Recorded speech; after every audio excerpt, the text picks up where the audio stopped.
joy in our hearts, Lord Jesus, joy of that salvation, joy of eternity with you, God Jesus. I pray to you, Father, and we thank you. We surrender ourselves in your mighty hands. I pray for the man of God who's going to speak your word. Let it correct us and mend us and mold us into the image of your Son, Jesus. Let it teach us, Lord God, to change our ways to you, Father God. We thank you. We bless your name, Lord. In Jesus' gracious name I pray. Amen. Praise the Lord.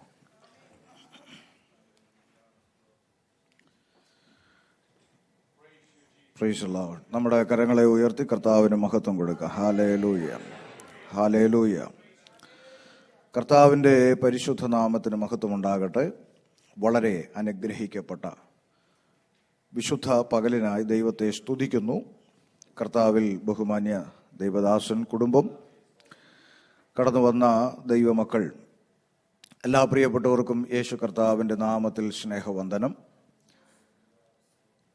ഒത്തിരി സന്തോഷത്തോടെയാണ് ഇന്ന് പകൽ നിങ്ങളുടെ മുമ്പിൽ നിൽക്കുന്നത്. ഈ അടുത്ത ദിവസങ്ങളിൽ ഇവിടെ വന്നു പോയതുപോലെയാണ് എനിക്ക് തോന്നുന്നതെങ്കിലും നമ്മളെ 2 വർഷം പിന്നിട്ടു എന്നുള്ളതാണ് യാഥാർത്ഥ്യം. സ്തോത്രം. വളരെ വേഗത്തിൽ നാളുകൾ കഴിഞ്ഞു പോകുന്നു. നമ്മുടെ കർത്താവിൻ്റെ വരവും അടുത്തുകൊണ്ടേയിരിക്കുന്നു. ഞാൻ സന്തോഷത്തോടെ നിൽക്കുന്നു എന്ന് പറയാനുള്ള കാരണം, വളരെ അനുഗ്രഹിക്കപ്പെട്ടൊരു മെസ്സേജാണ് പ്രിയ മോനിലൂടെ നമ്മളിവിടെ കേട്ടുകൊണ്ടിരുന്നത്. ഞാൻ പ്രത്യേകിച്ച് ഈ വചന ശുശ്രൂഷ കേൾക്കുന്നത് വളരെ പോസ്റ്റ്മോർട്ടം ചെയ്താണ് കേൾക്കുന്നത്. ചുമ്മാ ഒന്നും കേൾക്കുകയല്ല, ഞാൻ വളരെ പോസ്റ്റ്മോർട്ടം ചെയ്ത് കേൾക്കുള്ളൂ. എന്നാൽ എനിക്കൊത്തിരി സന്തോഷം തോന്നി. അതിലുപരി ദൈവസഭയെക്കുറിച്ച് വലിയ അഭിമാനം തോന്നുന്നു. കാരണം ഇവിടുത്തെ യൂത്ത് ഈ കാലഘട്ടത്തിലെ ഈ വഷളത്തരങ്ങളൊന്നും ചെയ്യാതെ പോകുന്നു എന്നുള്ളത് വലിയ അഭിമാനമാണ്. ഒരു ദൈവദാസൻ എന്ന നിലയിൽ, ശുശ്രൂഷകൻ എന്ന നിലയിൽ കർത്താവിൻ്റെ ദാസനും അതിൽ അഭിമാനിക്കാൻ വകയുണ്ട്. കാര്യം, ഞാൻ ഇവിടെ വന്ന് കഴിഞ്ഞ ദിവസങ്ങളിൽ ചില ഇടങ്ങളിലുള്ള ചില മീറ്റിങ്ങുകളിലൊക്കെ സംബന്ധിക്കുമ്പോൾ തന്നെ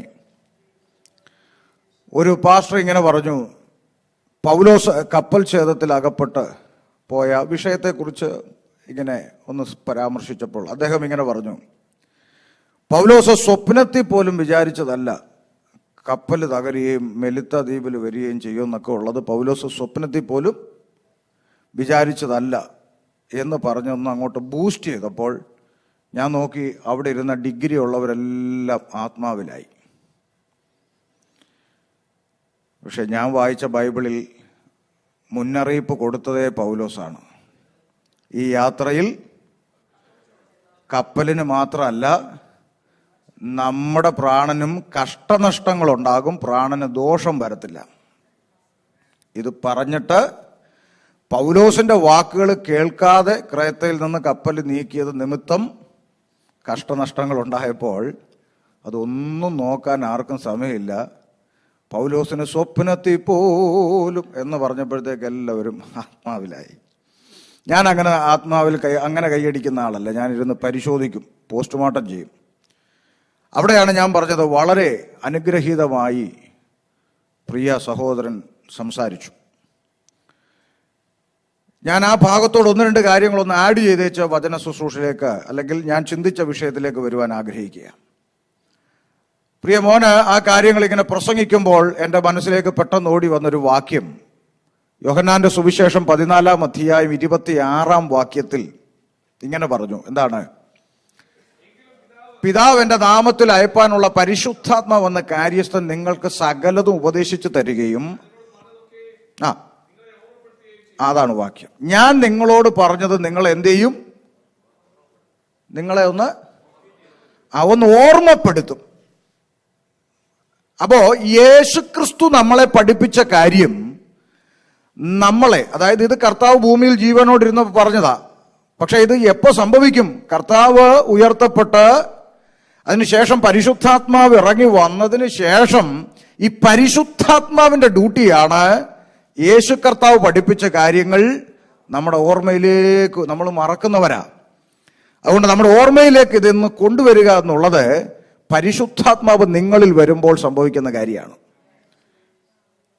അപ്പൊ യേശു കർത്താവ് പഠിപ്പിച്ച ഒരു ടീച്ചിങ് ആണ് ഇന്ന് പകൽ പരിശുദ്ധാത്മാവ് നമ്മളെ ഓർമ്മപ്പെടുത്തിയത്. അപ്പോൾ ആ ഓർമ്മപ്പെടുത്തിയ ദൈവദാസന്റെ ഉള്ളിൽ ആരുണ്ട്? ഉണ്ടോ? നിങ്ങൾ പറ. അതാ നമ്മൾ പഠിക്കേണ്ടത്. നമ്മൾ പരിശുദ്ധാത്മാവ് ഉണ്ടെന്ന് ചിന്തിക്കുന്നത് എങ്ങനാ? പ്രസംഗത്തിന്റെ ഇച്ചിരി ശാന്തമായി നിന്ന് പറയുകയാണെങ്കിൽ നമ്മൾ പറയും വലിയ ആത്മാവ്. പക്ഷെ ബൈബിൾ അങ്ങനല്ല പറഞ്ഞത്. കർത്താവ് പഠിപ്പിച്ചത് നമ്മളെ ഓർമ്മപ്പെടുത്തുകയാണ്.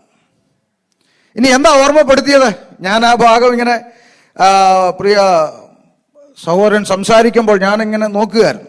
എന്താ കർത്താവ് ഓർമ്മപ്പെടുത്തി? ആ ഭാഗം എന്നോട് കർത്താവേ കർത്താവേ എന്ന് വിളിക്കുന്ന ഏവനും അല്ല. ഓക്കെ, അത് നമുക്കറിയാം. പിന്നെ അവൻ പറഞ്ഞു, കർത്താവേ നിന്റെ നാമത്തിൽ ഞങ്ങൾ പ്രവചിച്ചു, നിന്റെ നാമത്തിൽ ഭൂതങ്ങളെ പുറത്താക്കി, നിന്റെ നാമത്തിൽ വളരെ വീര്യപ്രവൃത്തികൾ ചെയ്തു. കർത്താവ് പറഞ്ഞു, എനിക്ക് നിങ്ങളെ അറിയത്തില്ലല്ലോ, ആരാ? അല്ലേ? എന്തൊരു വിരോധാഭാസം നോക്കിയേ. ആരുടെ നാമത്തിലാ ചെയ്തേ? കള്ളക്രിസ്തുവിന്റെ നാമത്തിലല്ലാണോ? എതിർ ക്രിസ്തുവിന്റെ നാമത്തിലല്ല, ആണോ? കർത്താവിന്റെ നാമത്തിലാ ചെയ്ത്. അവർ ക്ലെയിം ചെയ്യുന്ന അങ്ങനെയാ, നിന്റെ നാമത്തിലാ ഞങ്ങൾ ഇതെല്ലാം ചെയ്ത്. കർത്താവ് പറഞ്ഞു, ആരാ? മനസ്സിലായില്ലല്ലോ, അറിയത്തില്ലല്ലോ. ആ രംഗം ഒന്ന് ആലോചിച്ച് നോക്കാം. ഈ രണ്ട് കാറ്റഗറിയിൽപ്പെട്ടവരെയും കൂടാത്ത ഒരു കാറ്റഗറിയും കൂടെ ഞാൻ നിങ്ങളുടെ മുമ്പിൽ ഒന്ന് നിർത്താൻ എൻ്റെ മനസ്സിൽ വന്നൊരു ചിത്രം പറയുക. ഇവിടെ ഒരു 3 കൂട്ടർ നിപ്പുണ്ടെന്ന് വിചാരിക്കുക. മനസ്സിൽ ഒരു കൂട്ടർ 3-4 പേരവിടെ കൂടി നിപ്പുണ്ട്. അവർ അത്ഭുതം അടയാളം ചെയ്ത ഈ ടീമുകളാണ്. 3-4 പേരവിടെ നിപ്പുണ്ട്. ആ യോഗത്തിൽ പങ്കെടുത്ത ഒരാൾ ഇപ്പുറത്ത് നിപ്പുണ്ട്. നിങ്ങൾക്ക് മനസ്സിലാക്കാൻ വേണ്ടി പറയുകയാണ്. അത്ഭുതം അടയാളം ചെയ്ത 3-4 പേർ അവിടെ നിപ്പുണ്ട്. ആ യോഗത്തിൽ പങ്കെടുത്ത ഒരാൾ ഇപ്പുറത്ത് നിപ്പുണ്ട്.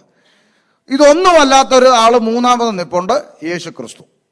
അപ്പൊ തൽക്കാലം കർത്താവിന്റെ ദൈവത്തോ അല്ലെ ദൈവമോ അതെല്ലാം അവിടെ നിർത്തട്ടെ. ഞാൻ 3 വ്യക്തികളായിട്ട് അങ്ങ് പറയാം. ഒരു 2-3 പേര് അവിടെ ഒരു കൂട്ടം നിൽക്കുന്നു, അത്ഭുതം അടയാളവും ചെയ്തവര്.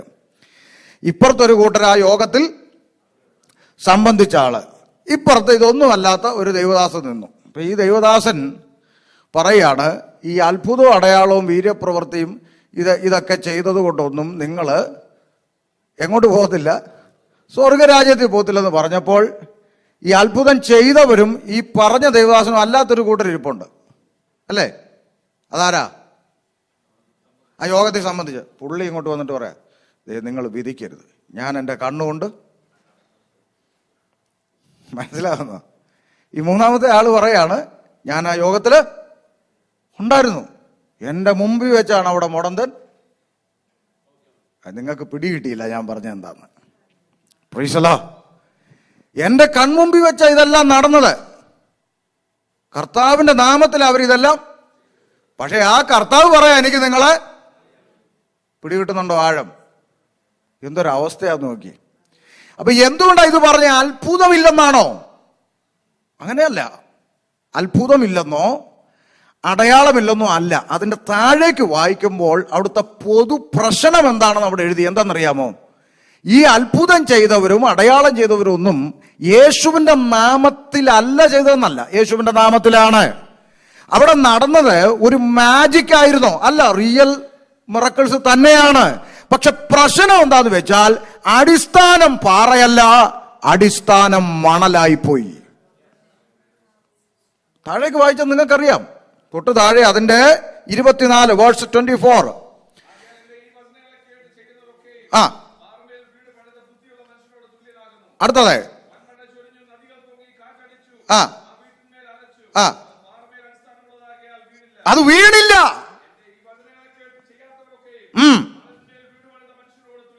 ആ ആ അതിന്റെ വീഴ്ച വലുതായിരുന്നു. എന്റെ ചോദ്യം നിങ്ങളോട്, ഈ വൻമഴയും കാറ്റും ഇതെല്ലാം രണ്ടിടത്തും അടിച്ചില്ലേ?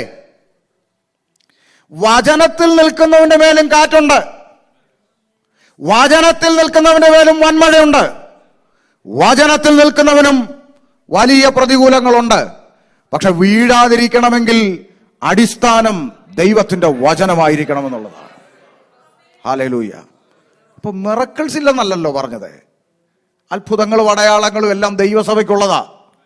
അല്ലൊന്നും നമുക്ക് ആർക്കും എതിർപ്പില്ല, എതിർക്കാൻ പറ്റത്തില്ലല്ലോ. വചനത്തിൽ അങ്ങനെ ഉണ്ടല്ലോ. അത്ഭുതങ്ങളും അടയാളങ്ങളും രോഗശാന്തി വീര്യപ്രവൃത്തികളെല്ലാം ദൈവസഭയ്ക്കുള്ളതാ, അതിലൊന്നും പ്രശ്നമില്ല. പക്ഷേ വേദപുസ്തകത്തിന്റെ പ്രത്യേകത, ദൈവത്തിന്റെ വചനം പ്രൊജക്റ്റ് ചെയ്യുന്നത് അത്ഭുതങ്ങളെ അടയാളങ്ങളെ അല്ല, എറ്റേണിറ്റിയാണ്, നിത്യതയാണ് പ്രൊജക്റ്റ് ചെയ്യുന്നത്. അവിടെയാണ് വ്യത്യാസം. കർത്താവിന്റെ കാലത്ത് കർത്താവ് സൗഖ്യം, ഈ പറഞ്ഞ കർത്താവ് എനിക്ക് നിങ്ങളെ അറിയത്തില്ലെന്ന് പറഞ്ഞ കർത്താവ് സൗഖ്യം ചെയ്തിട്ടില്ലേ? പറ. ഇത് നമ്മൾ ചിന്തിച്ചു നോക്കി, എന്താ ഈ പറയണേ? കർത്താവ് സൗഖ്യമാക്കിയിട്ടുണ്ട്. അപ്പോസ്തലന്മാർ സൗഖ്യമാക്കിയിട്ടില്ലേ? പൗലോസ് ഈ കള്ളന്മാർക്കെതിരെ ശക്തമായി സംസാരിച്ച ആളാ. ആ പൗലോസ് സൗഖ്യമാക്കിയിട്ടില്ലേ? ഉണ്ട്. അപ്പൊ ഞാനിത് ചെയ്തിട്ട് ഞാനിത് ഇല്ല എന്ന് പറയുന്ന തിയോളജി അല്ല ബൈബിളിന്റെ. ഇതുണ്ട്. പക്ഷെ ഇതിന്റെ വ്യത്യാസം എന്താ? നമ്മളിത് മനസ്സിലാക്കിയതിലുള്ള ഒരു വ്യത്യാസമുണ്ട്. ഞാൻ ആ മെസ്സേജിന്റെ സത്യസന്ധത ഒന്ന് പ്രൂവ് ചെയ്യുക, അല്ലാതെ വെറുതെ എന്തെങ്കിലും പറഞ്ഞിട്ട് പോയി എന്നല്ല. ആ മെസ്സേജ് ദൈവം, പൂച്ച ഏതായാലും എലിയെ പിടിച്ചാൽ മതിയല്ലോ, ആരിലൂടെ ആയാലും ദൈവം സംസാരിച്ചാൽ മതിയല്ലോ. അപ്പൊ നമ്മളോട് സംസാരിച്ച ദൈവത്തിന്റെ ശബ്ദം ഒന്ന് ഉറപ്പിക്കുക ചെയ്യുന്നത്. അപ്പൊ നമ്മൾ മനസ്സിലാക്കണം, കർത്താവ് പുരുഷാരത്തിന് നടുവിൽ വന്നു. 12 വർഷമായി രക്തസ്രാവമുള്ളവളായി പല വൈദ്യന്മാരാലും ഏറിയോന്ന് സഹിച്ച് തനിക്കുള്ളതൊക്കെയും വിറ്റ് ചെലവഴിച്ചിട്ടും ഒട്ടും ഭേദം വരാത്തൊരു സഹോദരി കർത്താവിന്റെ വസ്ത്രത്തിന്റെ തൊങ്ങലിൽ തൊട്ടു, ഇല്ലേ? സൗഖ്യമായി. സൗഖ്യം നടന്നില്ലേ? പറഞ്ഞ ദൈവമക്കളെ, സൗഖ്യം നടന്നു. പക്ഷെ ഒന്ന് ചിന്തിച്ചേ, കർത്താവ് ആ ആൾക്കൂട്ടത്തിൽ വന്നിട്ട് ഇങ്ങനെ പറഞ്ഞോ, 12 വർഷമായി ഇവിടെ ബ്ലീഡിംഗ് എന്ന് പറഞ്ഞൊരു രോഗത്താൽ ഭാരപ്പെടുന്ന ഒരു സഹോദരി ഉണ്ടെന്ന് ആത്മാവ് എന്നെ കാണിക്കുന്നു. ആ സഹോദരി മുന്നോട്ട് വരാവോ? പറഞ്ഞോ എന്നാ കർത്താവിന് അറിയല്ലേ? എന്നെക്കാളും സാജൻ ഭാഷയെക്കാളും ഇവിടെ ഉള്ള ഏത് കൊടി കെട്ടിയ മിറക്കിൾ കൃപാവരനേക്കാളും അറിവുള്ള സാക്ഷാൽ ദൈവമാണ് നിൽക്കുന്നത്. അറിയത്തില്ലേ? അത്രയും പേരുടെ മുമ്പിൽ, ആ വലിയ പുരുഷാരത്തിന്റെ മുമ്പിൽ നല്ല ഹീറോ ആവാൻ കിട്ടിയ ഒരു അവസരമല്ലേ? കർത്താവ് വിളിച്ചോ? പറ. അവള് വന്ന് വസ്ത്രത്തിൽ തൊട്ട് സൗഖ്യം പ്രാപിച്ചു പോയി. പൗലോസും ശുശ്രൂഷകന്മാരും ലുസ്ത്ര എന്ന് പറഞ്ഞ സ്ഥലത്ത് പ്രസംഗിക്കാനെത്തിയപ്പോൾ അമ്മയുടെ ഗർഭം മുതൽ മുടന്തനായ ഒരുത്തൻ അവിടെ നിന്ന് വചനം കേട്ടു. പൗലോസോ കൂടെയുള്ളവരോ വിളിച്ചോ?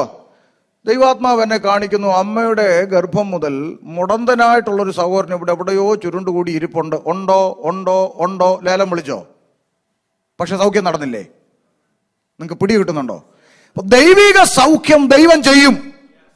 അത് ദൈവം ചെയ്യും. ഓരോ ആഴ്ചയിലും നിങ്ങൾ ഇവിടെ ആരാധനയ്ക്ക് വരുമ്പോൾ നമ്മുടെ കണ്ണിന് പ്രത്യക്ഷമായി വിളിച്ചു മുമ്പിൽ വരുത്തിയില്ലെങ്കിലും, നമ്മുടെ കണ്ണിന്റെ മുമ്പിൽ പ്രത്യക്ഷമായി ഒന്നും നടന്നില്ലെങ്കിലും, ദൈവത്തെ ആരാധിച്ചിട്ട് കടന്നു പോകുന്ന ദൈവ കുഞ്ഞുങ്ങളുടെ വിഷയത്തിന്റെ മേൽ ദൈവത്തിന്റെ പ്രവൃത്തി വെളിപ്പെട്ടുകൊണ്ട് തന്നെയായിരിക്കുന്നത്. അത് പ്രത്യക്ഷത്തിൽ പ്രൊജക്റ്റ് ചെയ്യേണ്ട ആവശ്യമില്ല എന്നുള്ളതാണ് ദൈവത്തിന്റെ വചനം നമ്മളെ പഠിപ്പിക്കുന്നത്. ദൈവപ്രവൃത്തി വെളിപ്പെടും. അതുകൊണ്ടാണ് നമ്മൾ ഈ ദൈവത്തെ സേവിക്കുന്നത്. കാരണം ഈ ദൈവം പ്രവർത്തിക്കാൻ കഴിയുന്ന ദൈവമായതുകൊണ്ടാണ്. പ്രവർത്തിക്കാൻ കഴിയുന്ന ദൈവം. അതുകൊണ്ട് ആ ജീവനുള്ള ദൈവം എന്ന് നമ്മൾ പറയും. ജീവനുള്ളതിനല്ലേ കാണാനും കേൾക്കാനും വർത്താനം പറയാനും ഒക്കെ പറ്റുള്ളൂ. അപ്പൊ ഈ തിരിച്ചറിവ് നമുക്കുണ്ടാകണം. അല്ലാതെ ദൈവദാസൻ ഇവിടെ പ്രസംഗിച്ചത് അത്ഭുതമില്ല, അടയാളമില്ല, ഒന്നൊന്നും അല്ല പറഞ്ഞത്. ഇതെല്ലാം അവിടെ കിടക്കട്ടെ. ഇതെല്ലാം ചെയ്തിട്ടും കാഹളനാദത്തിങ്കൽ കൈവിടപ്പെട്ടു പോയാൽ ഒരു പ്രയോജനവുമില്ല എന്നാണ് പരിശുദ്ധാത്മാവ് നമ്മളോട് ഇടപെട്ടുകൊണ്ടിരുന്നത് എന്നുള്ള ഗൗരവമായ വിഷയം. അതാണ് പരിശുദ്ധാത്മാവ് പ്രിയ സഹോദരനിലൂടെ നമ്മളോട് സംസാരിച്ചത്. അതുകൊണ്ടാണ് ഞാൻ പറഞ്ഞത് എനിക്ക് വലിയ സന്തോഷം തോന്നി. കാരണം അത്ഭുത അടയാളമൊക്കെ ഉണ്ട് അവിടെ കിടക്കട്ടെ, പക്ഷേ നിത്യതയാണ് പ്രധാനം. അതാണ് വളരെ നന്നായി ദൈവം ഉപയോഗിച്ചു. ദൈവം അനുഗ്രഹിക്കട്ടെ. ചേർന്ന് നമ്മൾ ഇന്ന് അല്പസമയം കൂടെ ദൈവവചനം ധ്യാനിക്കുവാനായിട്ട് ആഗ്രഹിക്കുന്നത് അപ്പോസ്തല പ്രവൃത്തി 2-ാം അധ്യായം 47-ാമത്തെ വാക്യത്തിൽ നിന്നാണ്. നമ്മൾ ഒരല്പം കൂടെ ഒന്ന് ചിന്തിക്കുവാനായിട്ട് ആഗ്രഹിക്കുന്നത്. വായിച്ചാട്ടെ.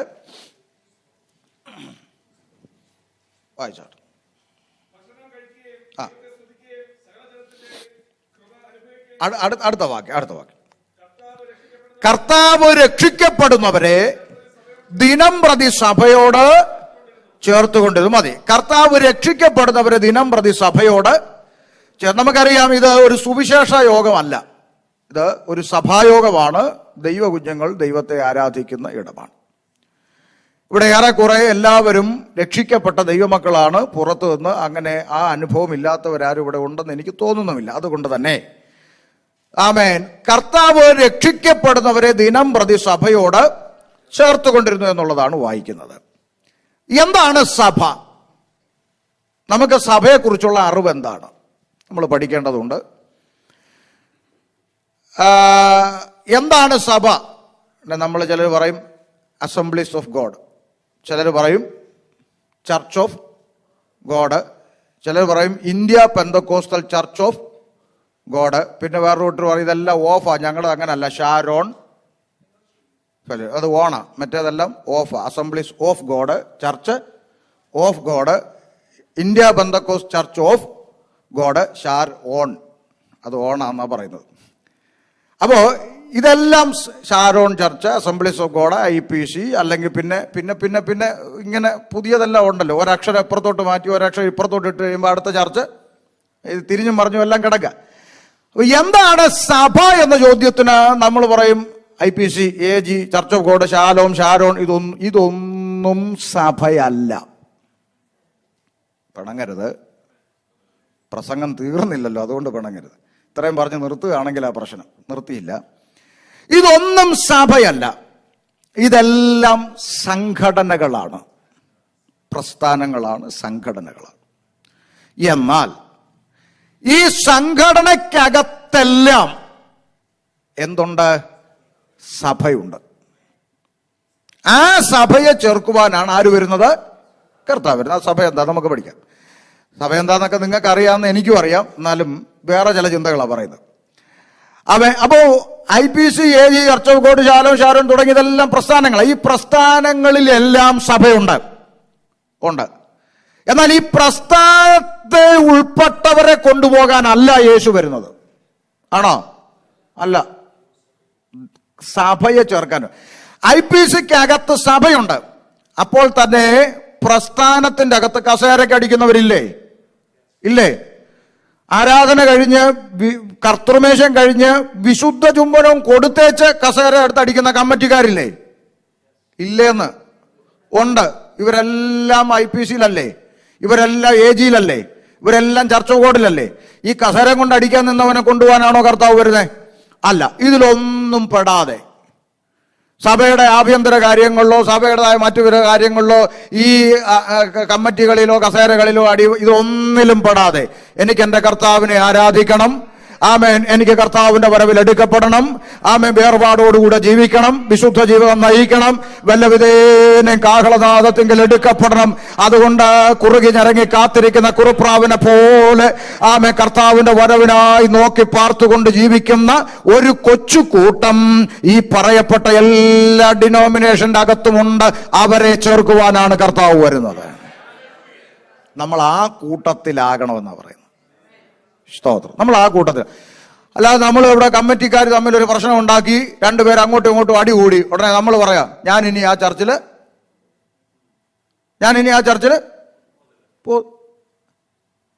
അങ്ങനെ പറയുന്ന ആളുകളുണ്ട്. ശരി, പിന്നെ എവിടെ പോകാനാ? അപ്പുറത്തൊരു അവിടെ ഇതിനേക്കാൾ വലിയ അടിയാ. നമ്മൾ ഈ പ്രശ്നമില്ലാത്ത ഒരു ചർച്ച തിരക്കി നടക്കുകയാണോ? എന്നാ പിന്നെ ഞാൻ എപ്പോഴേ പോകണം അവിടുന്ന്? സത്യമാണ് ഞാൻ പറയുന്നത്. നമ്മൾ നമ്മൾ പലപ്പോഴും ആരെങ്കിലും എന്തെങ്കിലും മൂക്ക് വീർപ്പിച്ച് കാണിച്ചാൽ ഉടനെ നമ്മുടെ പിണക്ക യേശുവിനോടാ, അല്ലേ? ഓ, ഞാൻ ഇനി അങ്ങോട്ട് നമ്മൾ സംഘടനയിൽ വരുന്നതാണെന്ന ബോധ്യം നമുക്കുള്ളത് കൊണ്ടാണ് നമ്മൾ ഒരു സംഘടന പ്രശ്നമുള്ളപ്പോൾ അടുത്ത സംഘടനയിൽ പോകാൻ ശ്രമിക്കുന്നത്. ഞാൻ സഭയിലാണ് വരുന്നത്. എന്താണ് സഭ? ഞാൻ പിന്നാലെ പറയാം. ഞാൻ സഭയാണ്, ഞാൻ രക്ഷിക്കപ്പെട്ടവനാണ്. ഇതൊന്നും എന്റെ മാറ്റമല്ല. Praise the Lord, hallelujah. ഈ ബോധ്യത്തോടെ വേണം നമ്മൾ ദൈവത്തെ ആരാധിക്കാൻ, ദൈവത്തെ സേവിക്കാൻ, ദൈവത്തെ സ്നേഹിക്കാൻ. അല്ലാതെ ഈ സഭയിലുള്ളവരെല്ലാം ദൂതന്മാരാ, വിശുദ്ധന്മാരാ, പെർഫെക്റ്റാ, ഒരു പ്രശ്നവുമില്ല ചർച്ചിനകത്ത്, അങ്ങനെയൊന്നും നമുക്ക് പറയാൻ പറ്റത്തില്ല.